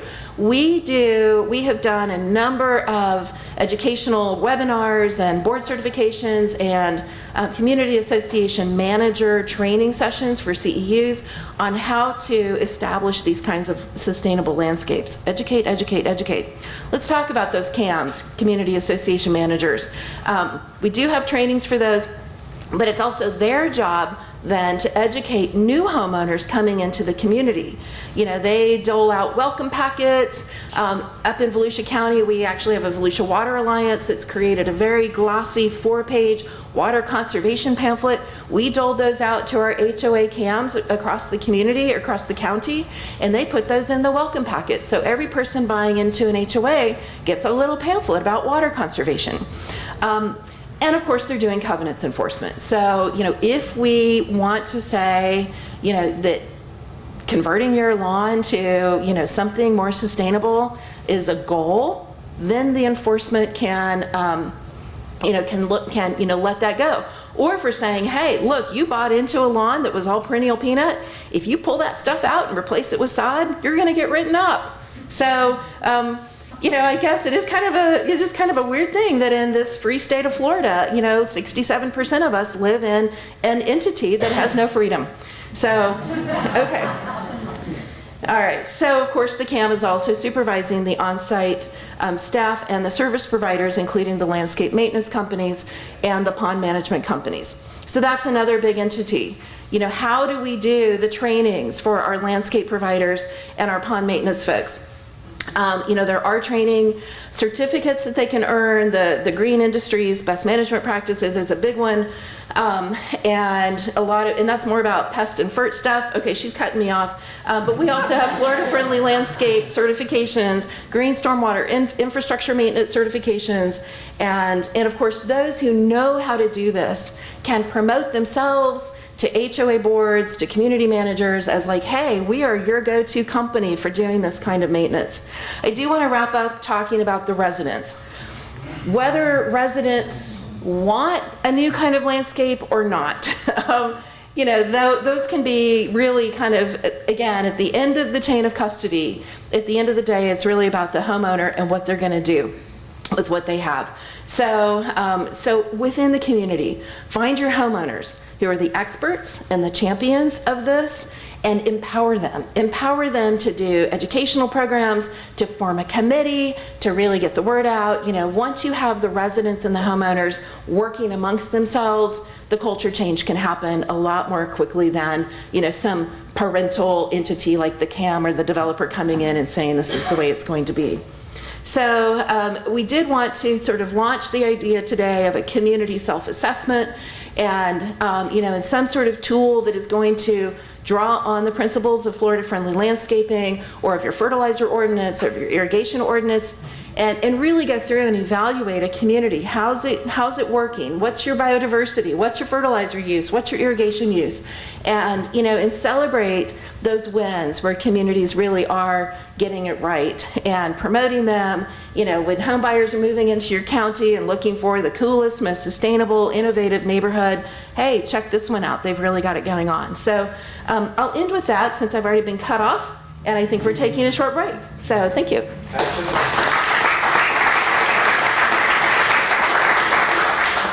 So we do have a short break coming up, but we have a few minutes to take a few questions. So perhaps if Pierce, Richard, Patrick, if you guys want to come back, and we'll take a few questions maybe to get some feedback from the audience. Yes, Brett. A question that maybe you can answer. It's from the Richard talked about O&M from not from a maintenance perspective, but from an initial install perspective to the developer. What kind of difference are you seeing between conventional and sustainable? Yeah, that's a great question on the cost. So we're still learning and gathering data on this, and I think on the installation side, it will vary depending on what type of instant impact or curb appeal you're trying to deliver up front versus taking the time to allow plants to grow in. That'll be a factor. I think that what we showed with the model homes is that we were able to do the landscaping there within the budget we were given by the home builders for their model homes. Now, typically they spend a little bit more on their models than on the production homes. But I think we're definitely close on the installation side. On the maintenance side, I believe if it's designed correctly and we use the right nursery stock, then the cost will be lower to maintain it. We're not mowing nearly as much. 80% of your cost in a conventional landscape is devoted to the lawn, the mowing, the edging, the blowing, string trimming. So we can greatly reduce or even eliminate that, and all you're doing is you're doing weed management, which is very important. If you stay on top of it and you have the right practices, we think it's going to be less. So over the life cycle of the landscape, it should be less. Yeah. I just want to say thanks for all your presentations first, and then a question for Mr. Patrick. You had, one of your slides had talked about metrics for measuring sustainability in developments, and so what have you found are some of like the practical metrics that like a homeowner or a city, somebody can use to say that, you know, development A, B, and C is sustainable versus, some of the easier practical metrics are there.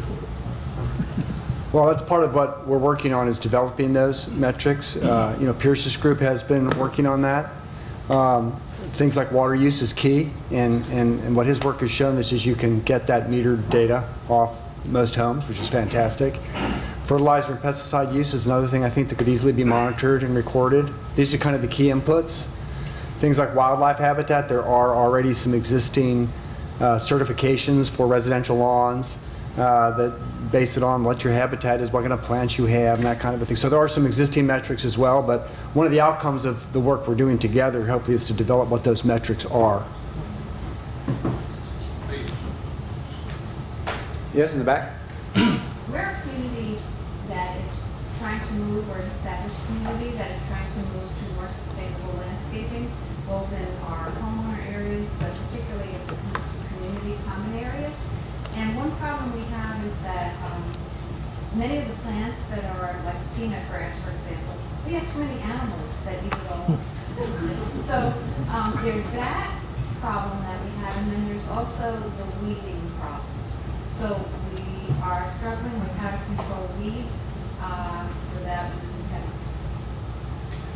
So on the management of the landscapes, we still have a lot of work to do to educate our skilled landscape maintenance professionals to manage these landscapes, because they are different and require different skills than managing the conventional landscape.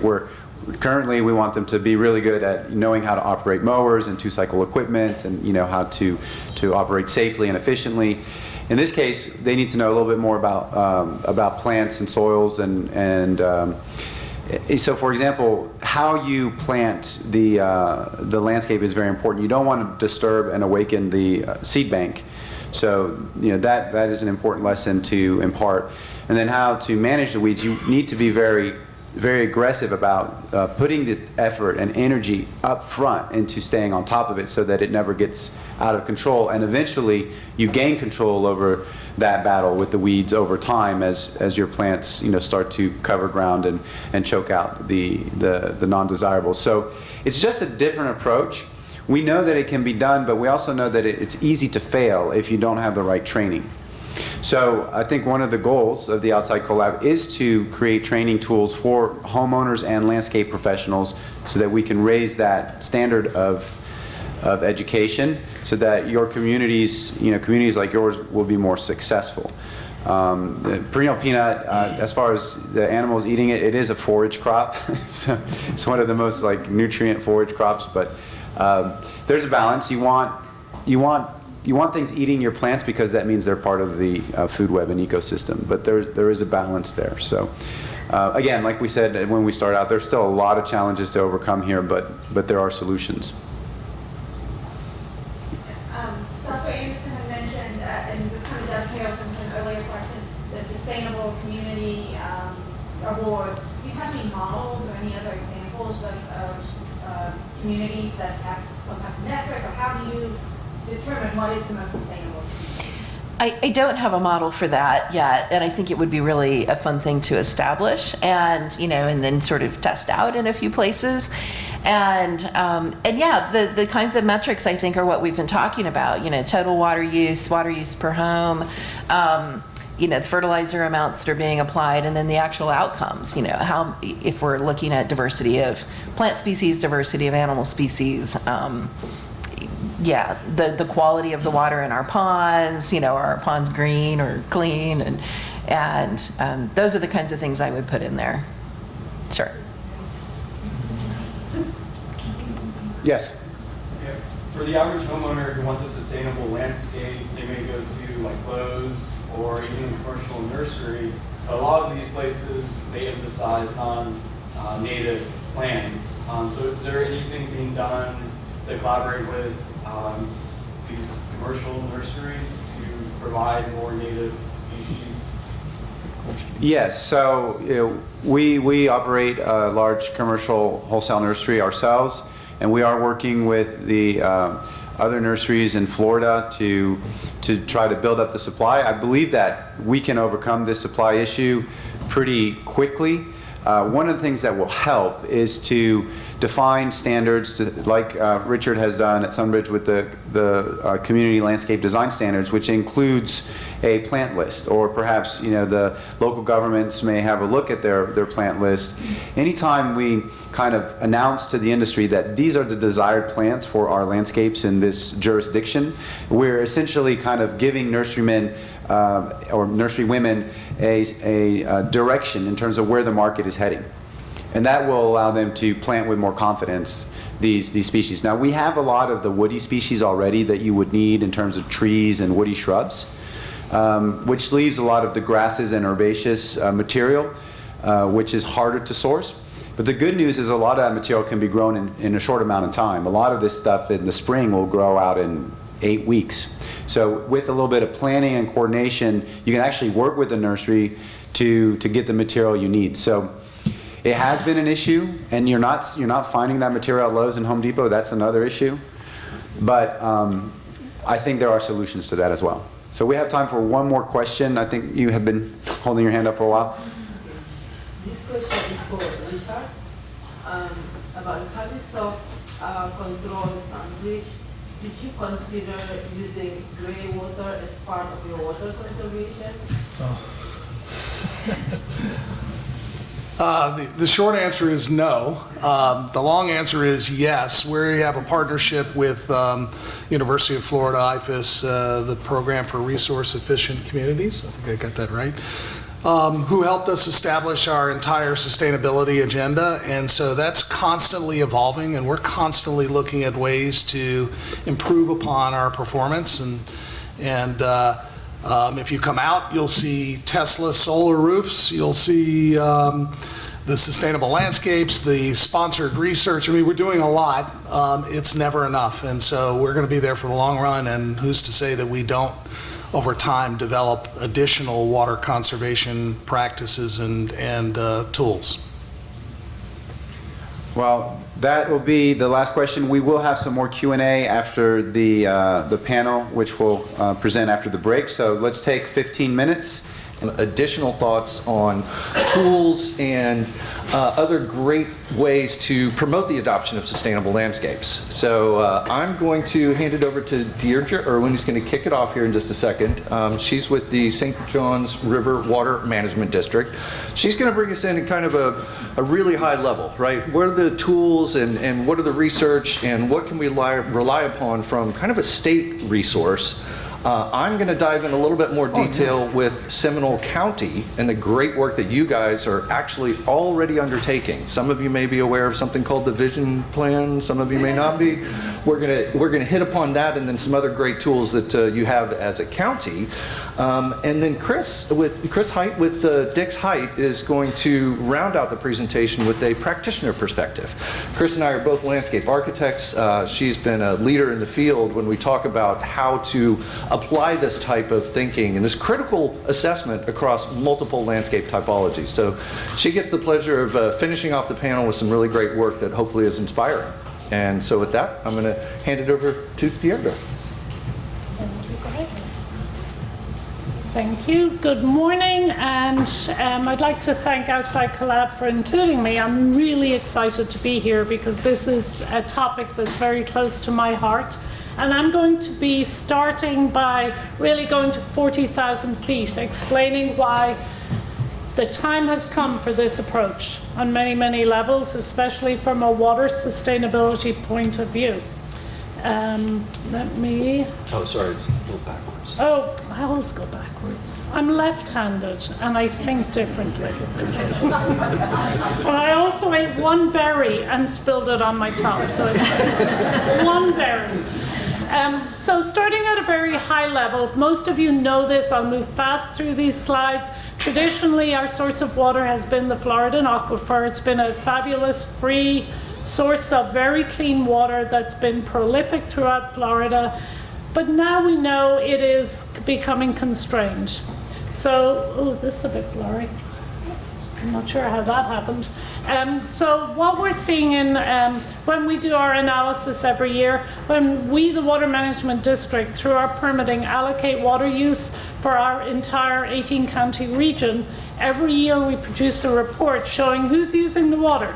So over the past several years, we see that public water utilities are the maximum, are the majority shareholder in the pie of water use. Historically, it was agriculture. On a very dry year, we might see agriculture increase, but now we grow more homes, I think, than crops in a lot of areas who use a lot of water, as we learned earlier. Legislatively, the water management districts throughout Florida are required to do what's called a water supply plan in a region that's showing water constraints. So here in Seminole County, as part of the Central Florida Water Initiative, the Wekiva and Rock Springs, outstanding Florida springs, have been evaluated, and they are showing signs of constraints. So that means we have to produce this document. It's a tremendous amount of fun to work with like 50, 60 stakeholders and all agree on the impact, quantify the resource, look out in the future, 20 years out, and figure out how many people will live here, how much water they're going to need, and where are they going to get it from. So it's really a complex process. We have just started on the Central Florida Water Initiative renewal. We're having our first meetings of this region. We have 3 regions throughout our district. This region is even more fun because it's overlapped with 2 other water management districts. So we are all working together with all of the stakeholders to come up with a vision for how much water we're going to need and where that's going to come from, because it's not all coming from the aquifer because it's now constrained. So when we look to other sources, part of the plan is to evaluate projects for development of sources so we know where we're going to tap next. We're all familiar with reclaimed water. We've been doing this for a long time. Florida leads the way in production of beneficial wastewater use. This document has just come out from South Florida Water Management District, has produced a new cost analysis of alternative sources. And you can see we haven't put a cost on conservation. It is typically based on analysis of programs at local governments, the cheapest option to delay alternative sources, probably not to prevent the need for alternative sources. We're a little past that at this point, but certainly to delay, to allow a utility to come up with their funding and figure out which source they're going to go to. Pierce mentioned earlier about desal, Tampa Bay Water. The cost of production of desal has increased significantly. I'd be interested to see a revision of the UF study on the carbon footprint of desal. The plant in Tampa Bay is only used as a last resort because of the cost to produce that water. So as utilities and local governments start analyzing the cost of these alternative sources, on the utility, seeking funding, building the new plants. I'm seeing a tremendous increase in increasing the water conservation. So that's why I'm saying the time has come for this approach in new developments. Part of a water supply plan, there are some legal triggers essentially. When the plan is approved by the governing board, it requires immediate updates of other local documents. For instance, local water supply facilities work plan is the one that's of most relevance. That identifies and allows for the planning of locally water resources facilities for the next 10 years. So the water supply plan is not a document that's developed and put on a shelf. It has these triggers and projects and funding that come with it. So locally it will affect your facility's work plan and what that includes. It's the local government who develops this document. It also impacts the local government comprehensive plan, which is that plan, as you're aware, looks at the entire county, the economic, social, physical, environmental development of an area. Water conservation will start seeing alternative approaches to water conservation appear in these comp plans as a result of the water supply plan. So all of these documents and planning tools are linked. So those are kind of the high-level, statewide and local legally mandated planning tools. We've worked hard over the last several decades, actually, to develop other tools at the local level that can be used. Earlier, Florida Water Star was mentioned. This program developed in the 2005 era. It was very new and different. It's a voluntary certification program of homes and businesses in Florida. It sets a bar for water conservation, for the home, for how they're built. We already know that the Water Star standard is not actually enough for many of our regions. It's not strict enough. The water use in a Water Star home is probably too high for a lot of our new developments. We have worked with the University of Florida and revised the Florida Water Star Gold version recently because we really wanted to partner with UF because we saw the need for the homeowner component after the home was built. We were seeing several homes built to this high standard, the Ferrari, maybe it's a Tesla or a little below a Tesla, but maybe an Audi, yeah, that would be a Water Star home. I'm going to choose that car. But the homeowner didn't know how to operate it. A home, the biggest thing you buy in your lifetime doesn't come with instructions. You might have instructions on pieces of it, but you certainly don't have it on the landscape.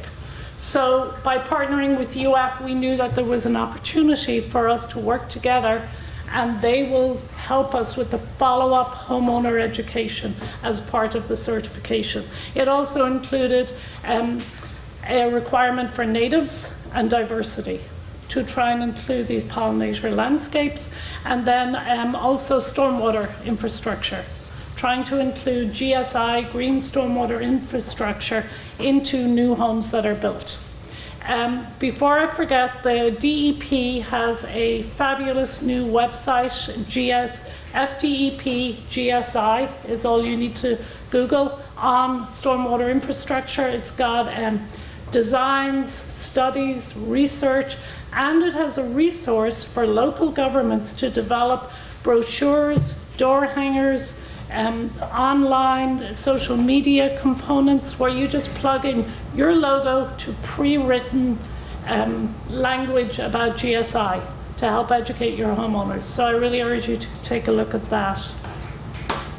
So I won't go back into the amount of water being used, but the fabulous work of the H2O Save tool that came out of UF has taught us so much. Historically, water management districts did not have frequent access to water use in our permitted developments and local governments.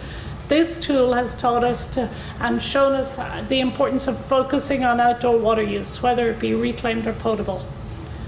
We were not aware of the volume. So when we're looking at long-term projects to replenish the aquifer, our vision wasn't subdivisions. and using neighborhoods who put down 1,000 gallons wasn't really our plan for how to replenish the aquifer. That's a joke. We're looking at bigger projects to do that. So we are really, really seeking solutions in new developments on how to landscape differently, but that has to include the homeowner education. And Wendy spoke on that a lot with HOAs and the like. So what I have learned in my work with local governments, with developers, sometimes feeling like I'm banging my head against the wall over the last 15 years or so, is when I work with the new local government, look around you. Start a spreadsheet on what's working, what isn't working by talking to your fellow local government officials and workers. Whatever you develop, enforce it. Don't even waste your time. The first thing you need to do is figure out who's going to enforce this new code, or just don't even write it. We have so many codes in the books that are not enforced.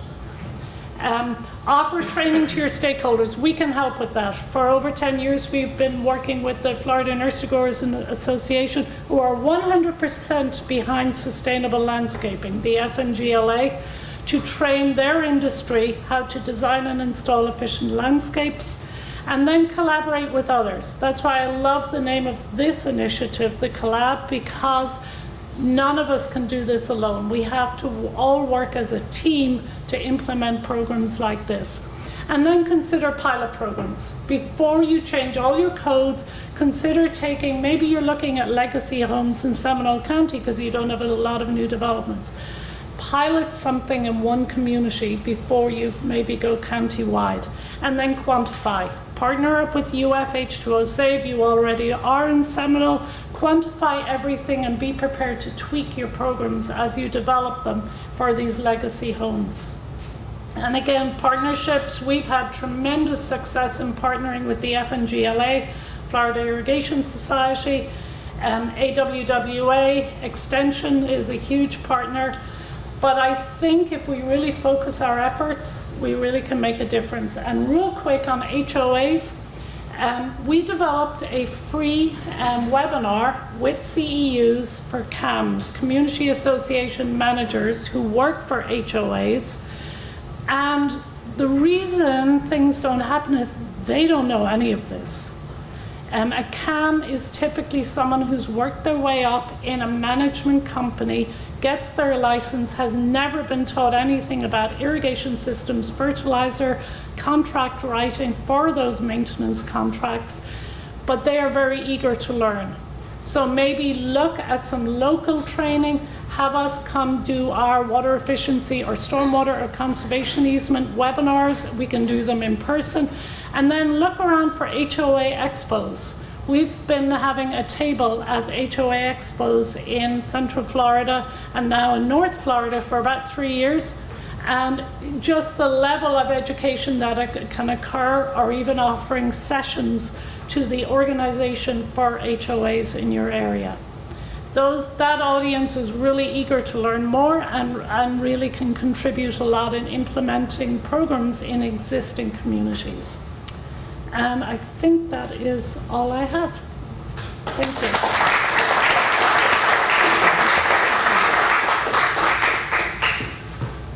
Thank you, Deirdre. Show of hands, who had heard of Florida WaterStar before? All right, this is the right audience. Cool, okay, great. And how many of you actually work for Seminole County? Okay, fantastic. Well, you're gonna love this part because I get to brag about what the great work Seminole County is already doing. We talked a little bit about the comprehensive plans. I'm not going to get into detail about the comprehensive plan. I am going to touch a little bit about the county code and what the work that you've been doing and how we can spread the word about that. There is some information about implementation and monitoring and a couple of additional resources that we've already touched upon a little bit.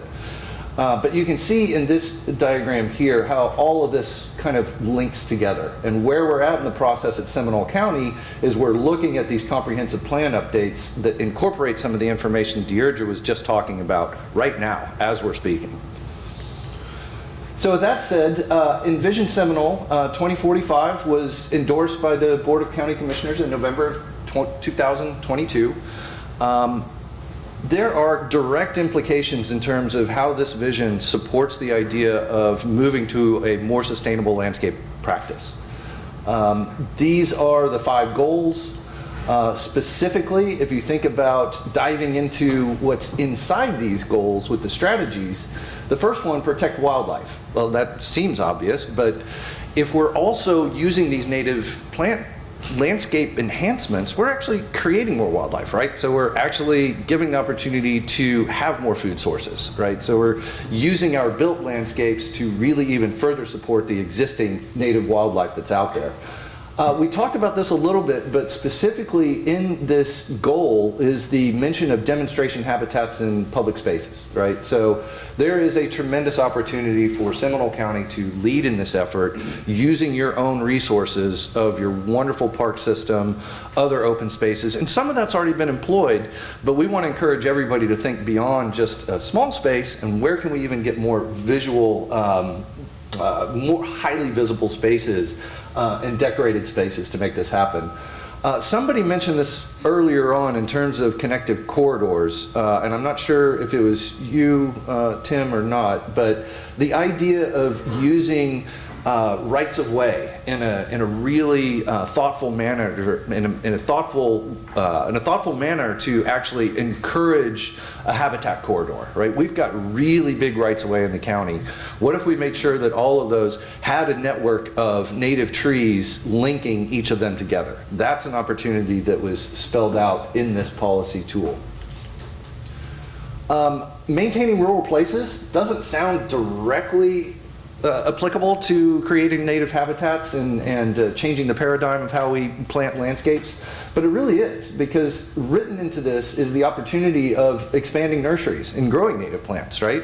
So in our native areas, there are a lot of nurseries out there. There are a lot of farming opportunities, and we want to encourage that. Somebody had mentioned earlier the problem of finding native plant materials, right? Well, what if we looked in our own backyard and found ways to be supportive of this nascent industry in terms of growing these materials and utilizing them within the county?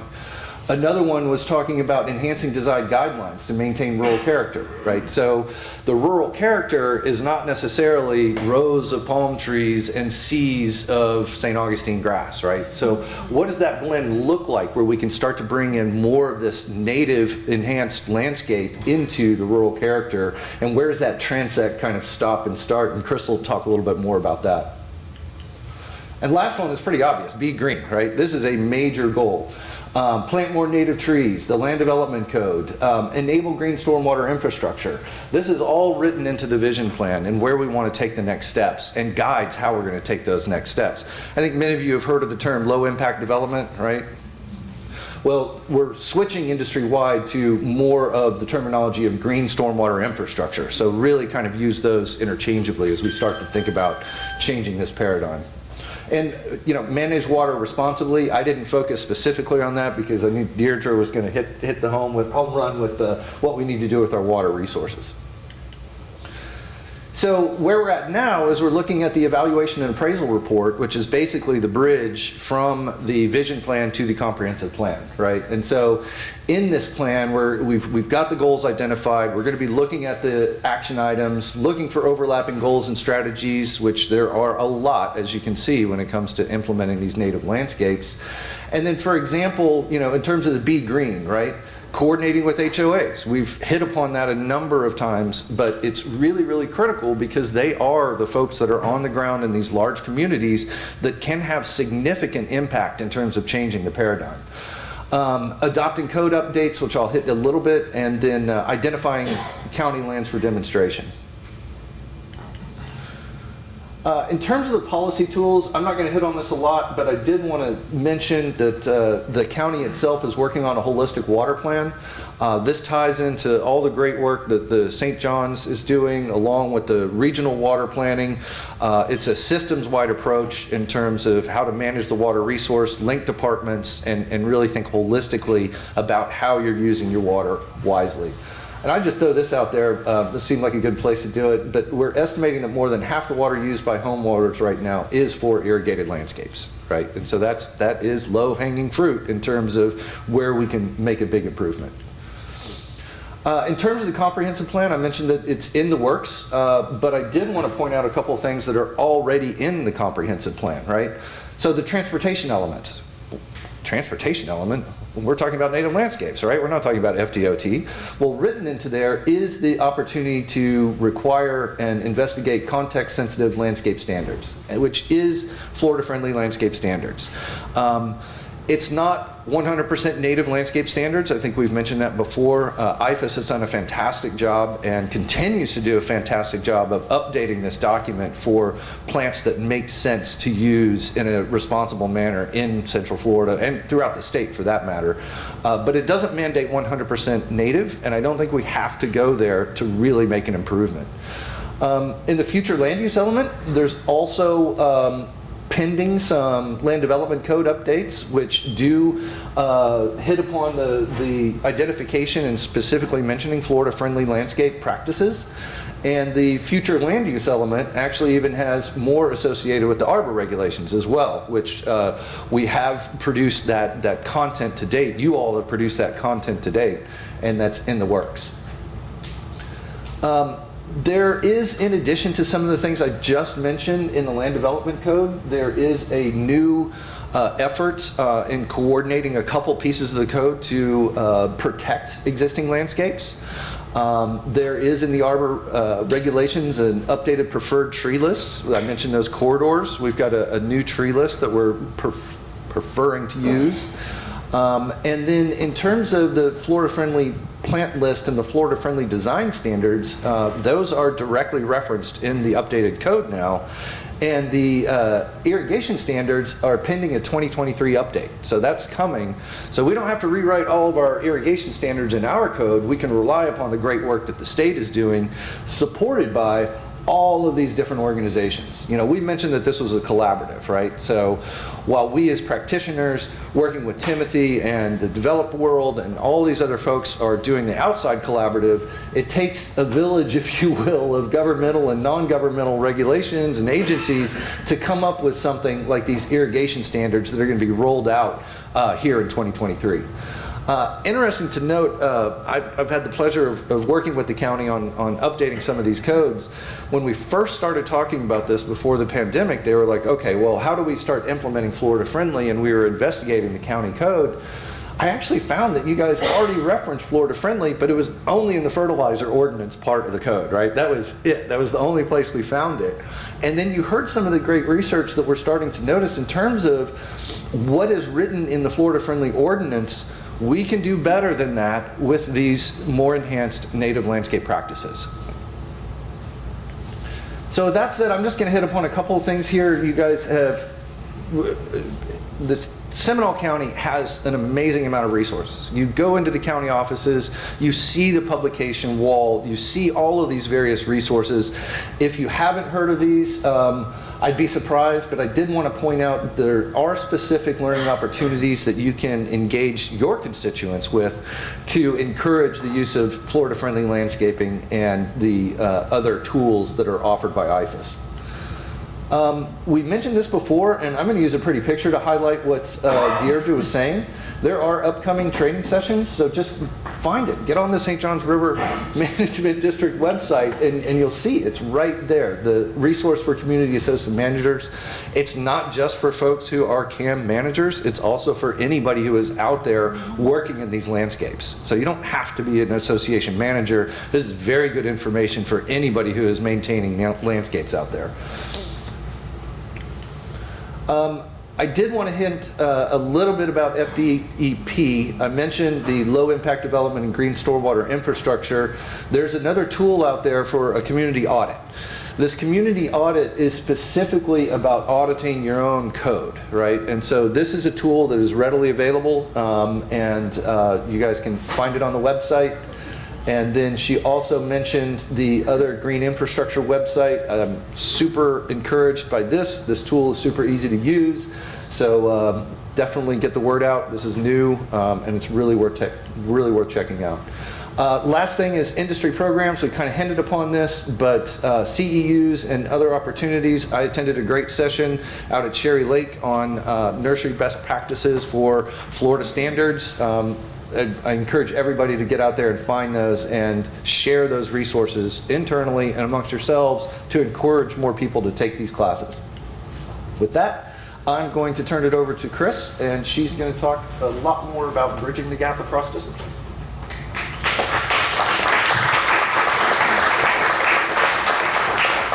Thanks, Greg. Deirdre.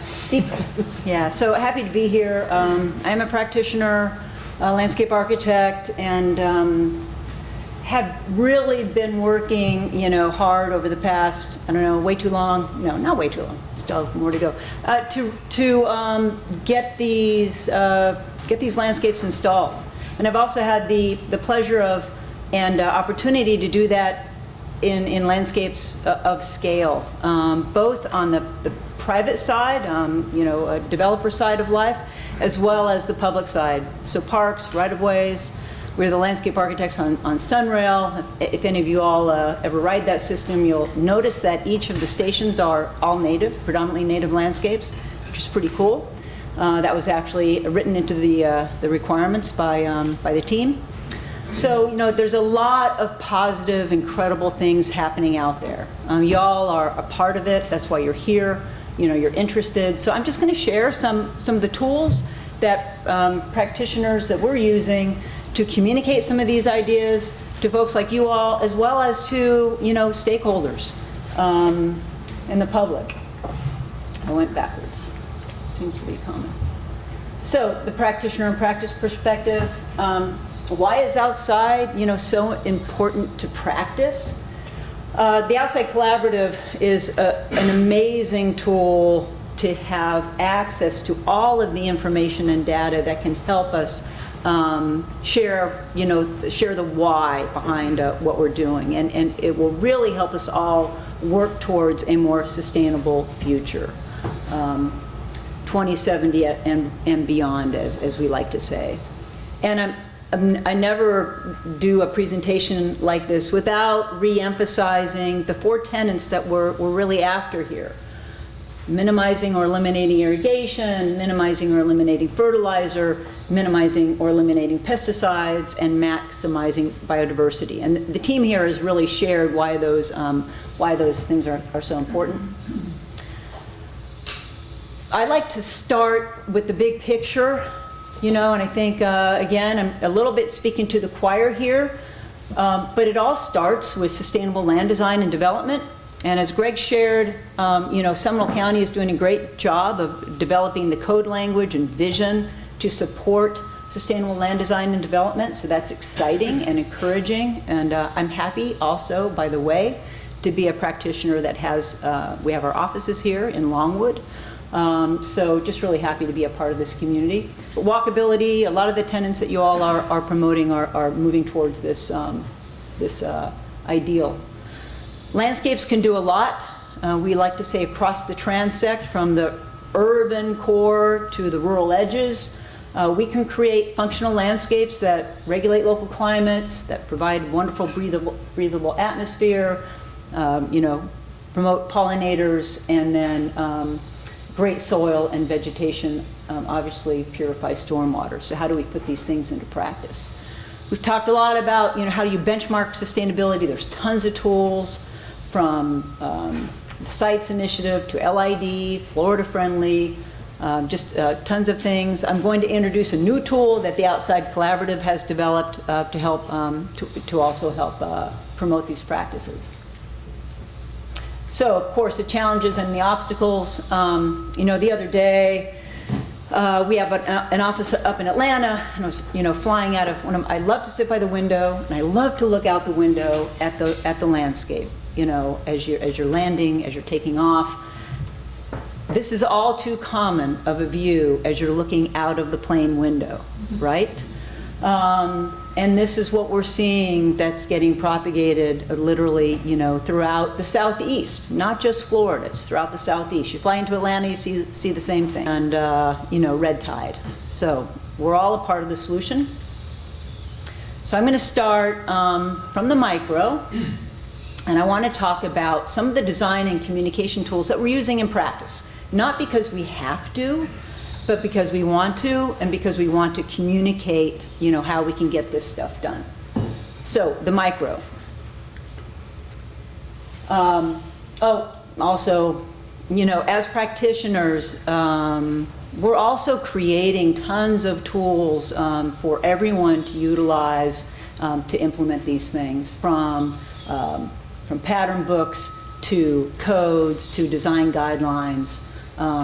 You know, there are folks out here that are really passionate about this, developers included, and so we are creating a lot of great tools to communicate this stuff.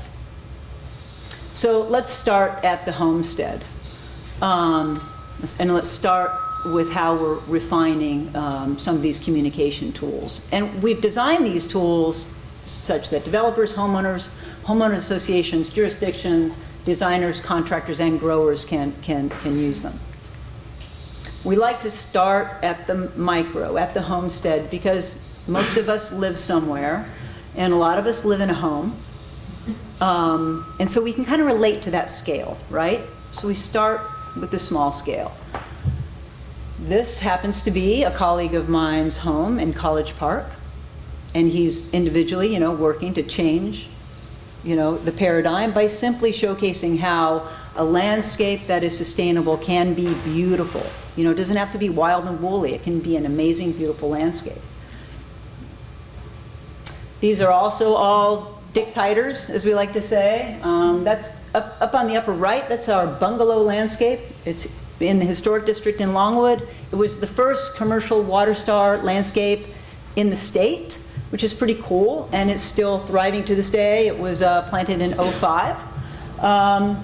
The bottom right, that particular landscape, no irrigation, and 100% established, fully native. So pretty cool. And that's also in College Park. And then on the left, an established landscape over on the beach side. So your landscapes, of course, should replicate your environment.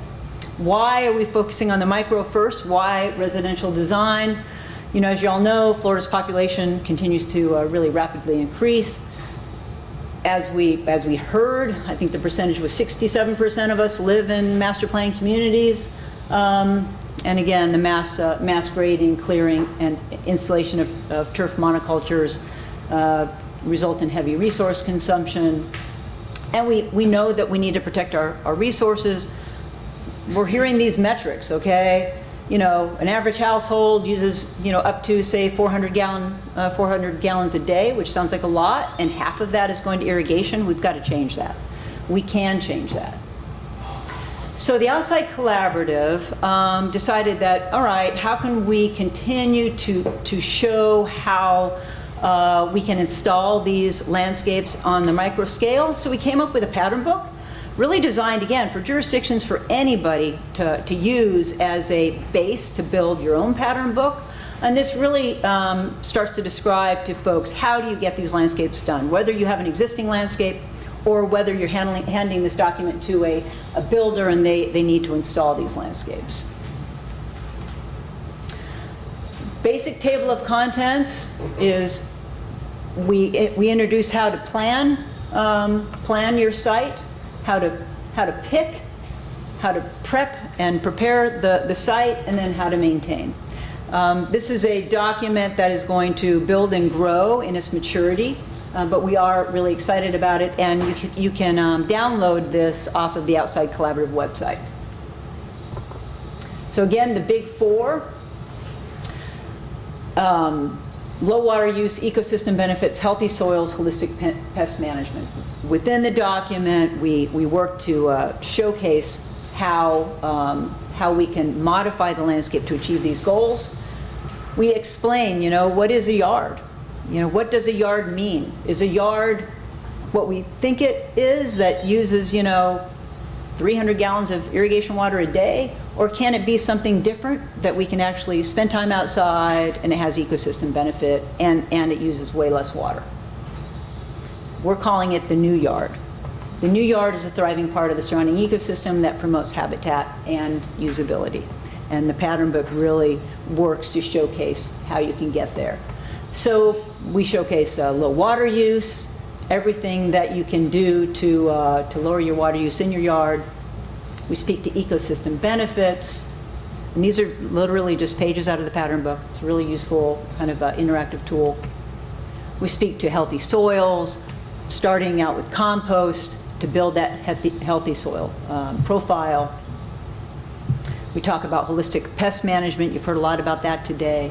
So really use graphics and simple communication to explain how you can have holistic pest management. And then we talk about the time and cost savings. There are true cost savings to having a sustainable landscape, so we showcase that as well. Then we walk folks through how to plan the landscape. I'm not going to show the entire document because that would be a bit much, but we talk about the layering of the site plan and how you can consider your yard as a space to, live and engage in the outside, and we describe it in layers, starting out with the basic program, how the hardscape pieces layer onto that, how you then layer and scale the plant material, and then the final product. We then talk about picking the plant material, talk about planting patterns, and how that can be applied and adjusted to fit any size of lot. And then we have a number of lot types in the pattern book to show people how these things can be applied, just examples. And then just the scale of plant material from the ceiling, the street tree, the canopy, down to the ground plane, which is the ground cover. Then we go over choosing the right plant. That's always really, really tough for anybody, even landscape architects, to choose the right plant on the on the micro scale. We talk about regions and context, and then we are building a native plant list. So this is the first plant list in the pattern book, and it's tied to the work that we're doing across the Central Florida region. It's an additional great resource that builds on what you can find in the Florida-friendly pattern book. So we're really building on knowledge that's out there. We talk about prepping. How do you prep the site? We've talked a lot about that. You have these major compacted soils. We know that composting can really work, so we talk about tilling the compost into the soil, really preparing the correct soil profile. And then we get into maintenance. And that's something that a lot of times in these documents, it's not included. So as we learn more about maintenance, we'll be adding to this chapter, building on the knowledge of how do we maintain these native landscapes. But we already have some pretty good resources in the pattern book. So again, this is available on the Outside Collaborative website. And then tons of resources are also referenced in the pattern book. So we talked about a little bit about the Sunbridge models.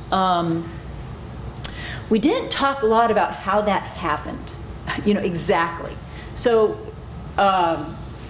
this is a very real story. So, you have a master developer, and you have a builder, and you have an interested party that wants to promote sustainable landscapes.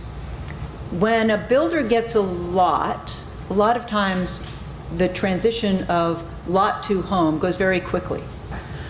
And so I would say mid-December, Greg and I were approached, and we knew we had 6 to 8 lots. And the ask was, can you guys do these quick sketches? Because we have builders that are, and we have a developer and builders that are willing to test these this new paradigm, these native landscapes. So Greg and I jammed up hand sketches in about a week, right, Greg? Yeah. This is normal time frame, actually. This is actually what happens. We handed it over to Cherry Lake. Cherry Lake evaluated our picks. What did they have in, what did they have in the nursery? How could we get this done? Those landscapes were kind of slammed in the ground. That's the truth. But at the end of the day, a year later, we're learning. We're seeing how these landscapes perform. We're measuring biodiversity. It was actually, I liked how all that happened because it was very real. That's how it happens. In installed landscapes. Sometimes they're very fast, very quick time frame, but now we're having the time to kind of watch them evolve. They're being well maintained, but we're also taking some lessons learned. So I want to scale this up a little bit.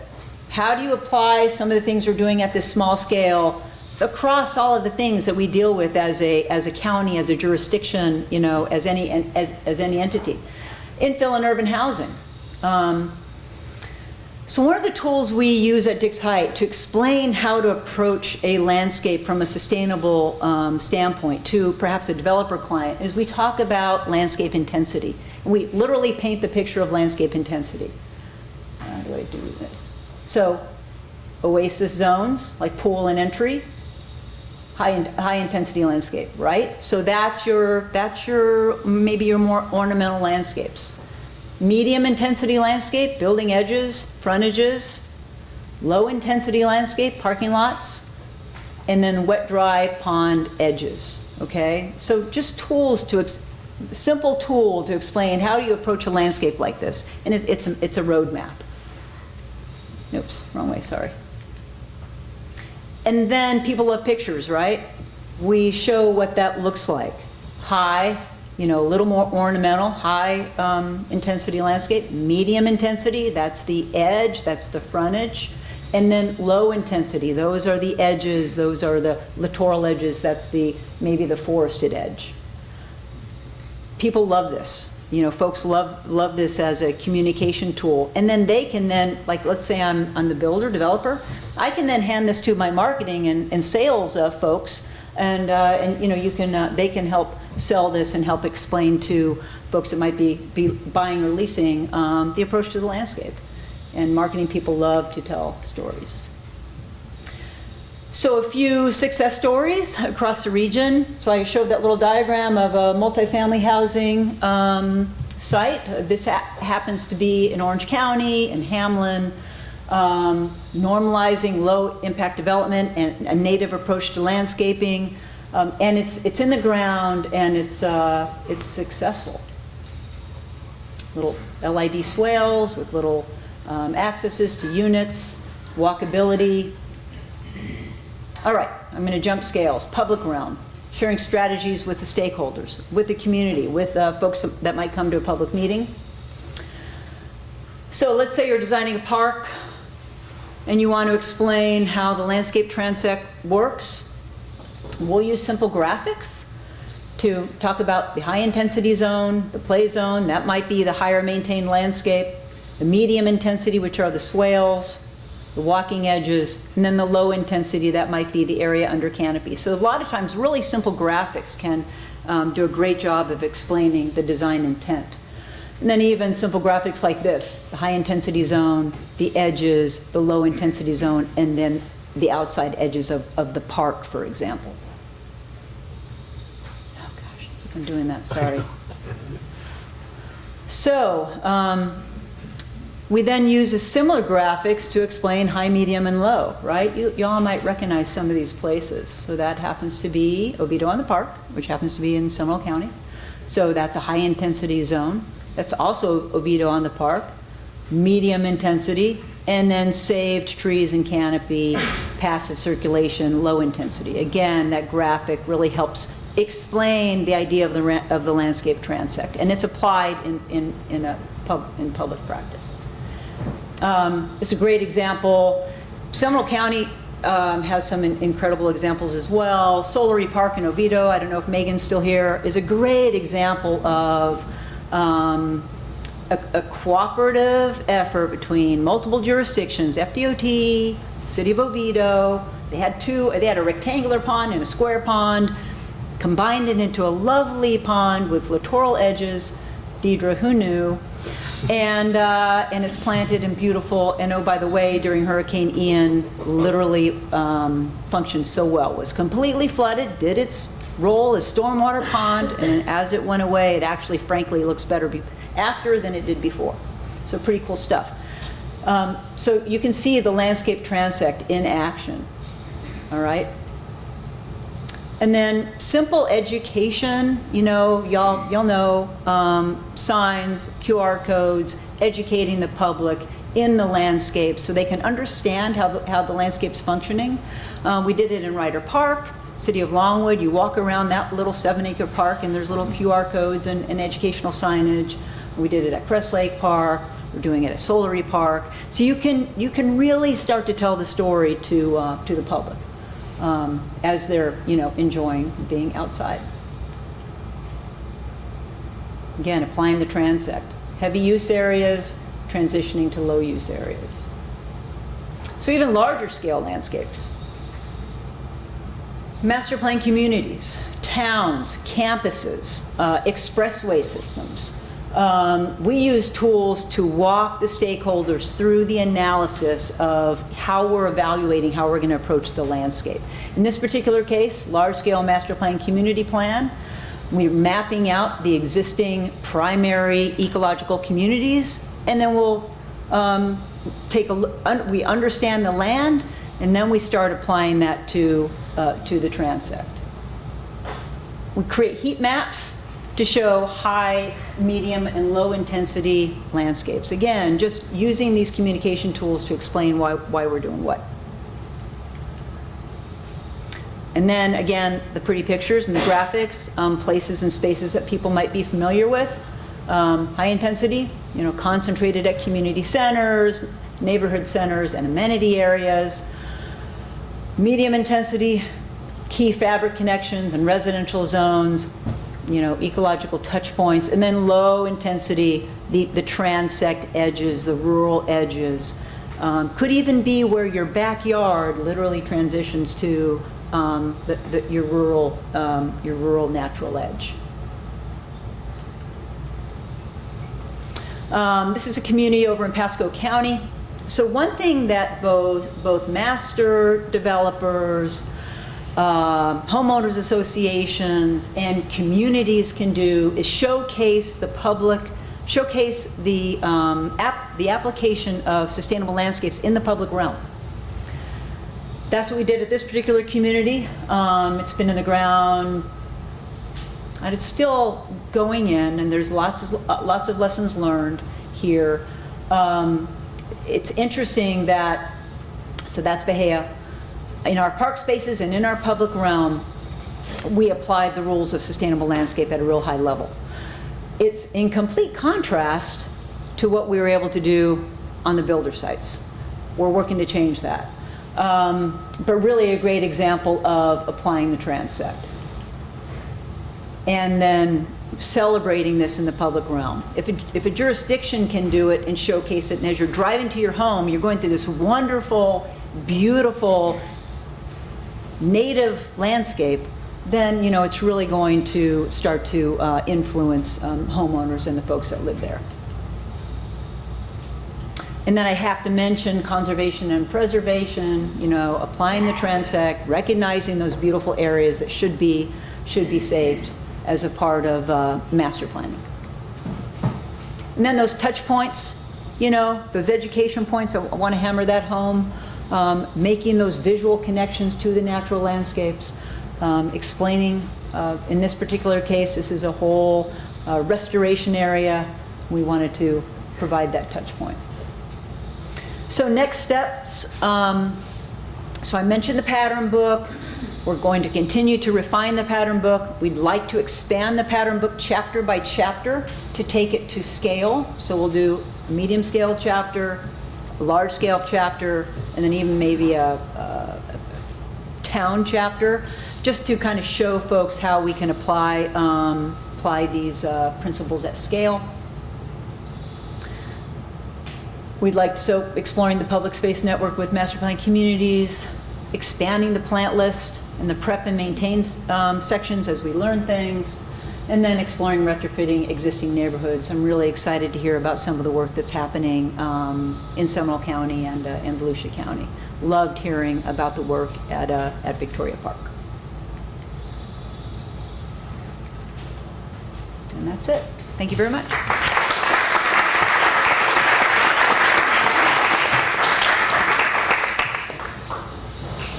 All right, well, thank you so much to all of our presenters and panelists today. We have time for some more discussion, and then we'll let everybody go on and get about their day. So if there are any comments or questions, we'd love to hear from the audience. Yes? I thought I heard Richard have continuing ed classes. Are there free continuing ed classes for CAM, lawyers, stuff like that? Thousand Friends does it, but not in person, and not quite on this specificity. The CAM training or CEU training that we provide is an overview of existing communities and how to retrofit landscapes to be water efficient and apply these sustainable landscapes, and then also how to manage your conservation easements and your stormwater ponds. But do you get continuing ed credit to maintain your license for it? Yes. Okay, thank you. Yep. They're a very, very hard audience to get, so we do 1-hour classes at lunchtime with and Gretchen here is our advertiser and works with them. But what we found is by having a table at the expo and bringing flyers for it, we've had many come up to us. We've probably had about 250 attendees saying how much it helped them. It's very, very practical. What to look for in a contract, how to analyze your utility bill, what to implement to retrofit, all of that. And most of it learned from my community in Northwest St. Johns County, 5,000 home community, where we spent 20 years on this stuff. So. Doing things on a statewide level, it would probably make it easier for all of us to implement, or consistency across the state as far as getting away from potable use for irrigation or these landscape. I mean, these are all great things, but and every area is a little bit different. But certainly, if we had the legislative directive, let's say, to help us. So I'm going to be a little bit repetitive here, and Deirdre might know a little bit more of the history than I do, but the Florida Friendly Landscape document is actually a series of documents that was mandated by state code a number of years ago. So it's constantly updated, and it is a statewide document. So if you follow what's in that resource, you can tailor your landscapes for a landscape in North Florida on the coast all the way down to Miami in an urban condition. So it is a statewide resource. Yeah, and Kim, you might not have seen that yet. It's very new. It was mandated in statute to develop this landscape irrigation guide from Florida Friendly. It was developed in '06, and it kind of sat there as a very small book. The FNGLA formed a committee to update it and implement really detailed information on design and installation of efficient landscapes and the landscaping component. However, in some areas of our district, it's not going to be enough. It's going to have to be ramped up. But it's voluntary. However, the language in the statute says when you come in for a consumptive use permit to the water management district, part of the water conservation plan is to implement a local code, and this is the one you're supposed to implement. So we at the districts will be pushing heavily in the permitting process to adopt this code, if not more, in your region to meet the consumptive use permitting requirements. So there, again, there's a link. Well, we're adopting it, but I mean more like we said, we were talking about how much potable water is used for irrigation. I mean, that's crazy, and if we could move away from that, our alternative water supply, it would seem to me that the need for that would decline greatly if 60–50% of our potable water is being used for irrigation, statewide, moving away from that. Yep. We all need water. I'm just asking if Tallahassee, it's not voluntary, if we're working at. I think the water supply plans are their vehicle to make that happen, and DEP now sits on the committee for every plan, especially our plans that are 2 water management districts. And then in CFWI, they develop new rules for consumptive use permitting because of the plan. So for instance, a utility now has to submit annual data, water use data. We never had that before historically, and a much more detailed water conservation plan. So that would be, and all 5 water management districts meet regularly and discuss our approach and how we implement that. So that's probably the closest to a statewide initiative. And there's still time to educate our legislators. There's a lot of energy right now towards conservation funding, and also there's a lot of environmental bills that are being proposed this session. So I think there's an open mind up in Tallahassee that we just need to help them make the connection between the landscaping models and what's happening around the state in terms of resources. Pierce. I just want to say something. I've heard a lot of people talk about the split between irrigated and household use. Just remember it this way: between 100 and 150 gallons for internal use, for indoor use. So anything above that is irrigation.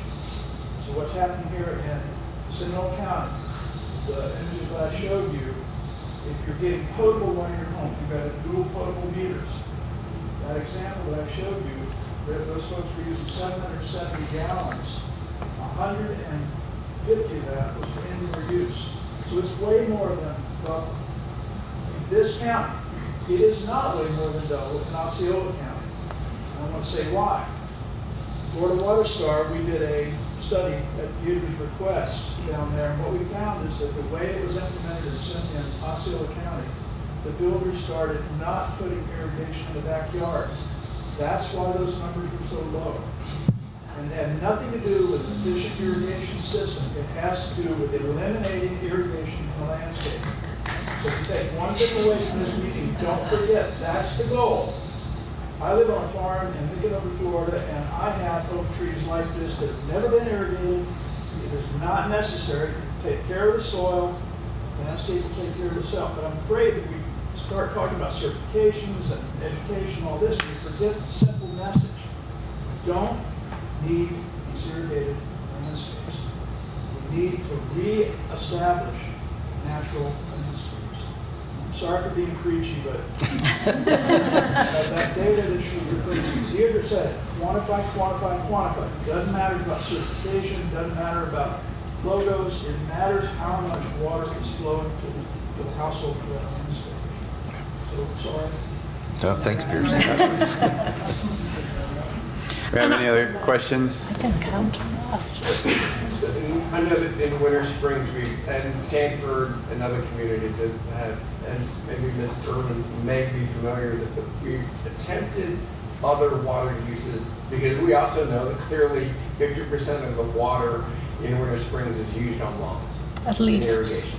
And so we've attempted other methods other than pulling from the aquifer. We're expanding reclaim systems, but we've also tried, like Sanford, to use augmentation plants, pulling water out of Lake Jessup as opposed to out of the aquifer, but the technology just simply doesn't appear to be there yet. The filters fail, the algae and things just can't make its way through those filters, and those augmentation plants just simply have been a massive investment to taxpayers, but just don't do what they were intended yet, in our experience. Yeah. And it is my understanding that Sanford has had many of the same problems that just can't do. Are you aware of technologies that are, does it appear to be getting better? Our augmentation plants were built in, I believe, 2009, 2010. And they basically have not been, we have not gotten a return on the investment. They've just not been, technology isn't there. Yeah, I do understand. I did hear about Winter Springs having those issues. And I think there's a link between runoff and the water quality and drawing from it. So it's this vicious cycle. We've got these nutrient-laden water running to the lake, and then we're trying to pull it out. So that's even more justification for this approach, with fewer chemicals, better irrigation, so it's not running off if you have irrigation. I don't know a whole lot about pumping technology. I know that we did a survey with the golf course industry a couple of years ago on all of their BMPs, and they're transitioning to more high-end pumping and filtration because most of our golf courses don't use potable. They use either reclaimed water or surface water. And there seems to be tremendous progress, but again, the quality of the water body you're drawing from is probably the issue. I do know in Central Florida, all new subdivisions coming in are really being pushed to look at surface water before groundwater for all irrigation, and to minimize irrigation and all those other strategies. But I'll also mention, to follow up to what Pierce said, we're getting tremendous pressure from the Florida turfgrass industry on Bahia. Bahia was never produced for residential landscape use. Throughout Polk County now, it's being written into code, Bahia, unirrigated Bahia backyards. Looks like a win-win, except they're running out of Bahia. So there is new research going on to develop.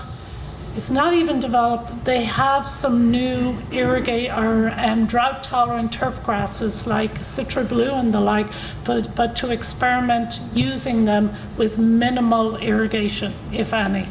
Hand watering, hose dragging, and that's it. Gretchen and I laugh because we're very proud of being hose draggers.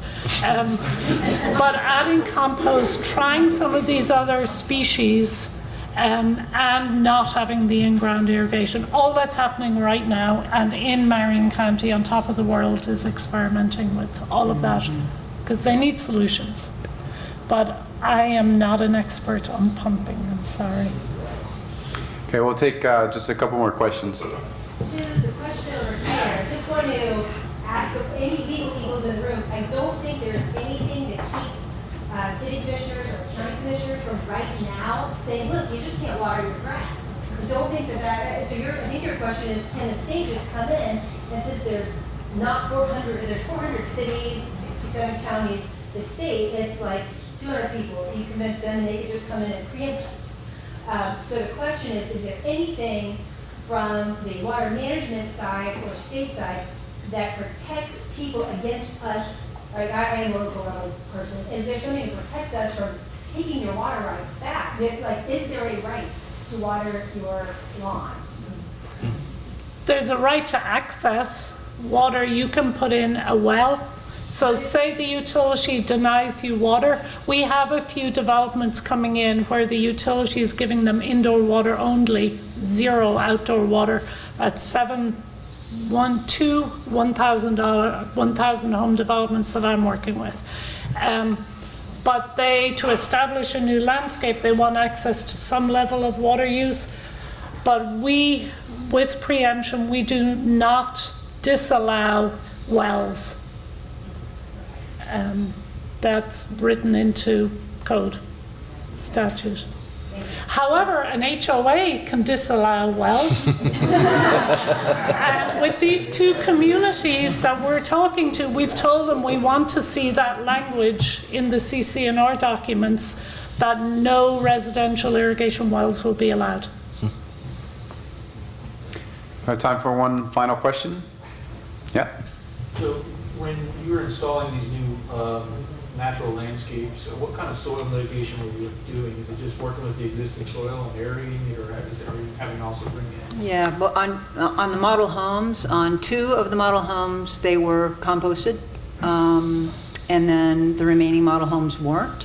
And you can actually go out there and you can really see the difference between those 2 installations. So Mark Singleton with Life Soils, he's here, and that's where we source the compost. And we'll be sending a follow-up email with some additional resources, including a video that we just produced about the impacts of compost on amending native soils to increase water retention. So it is a closed-loop system if we're able to take the resources in our environment and produce soil with it to then amend to our native soils. We can greatly increase the organic matter and the water holding capacity of that soil.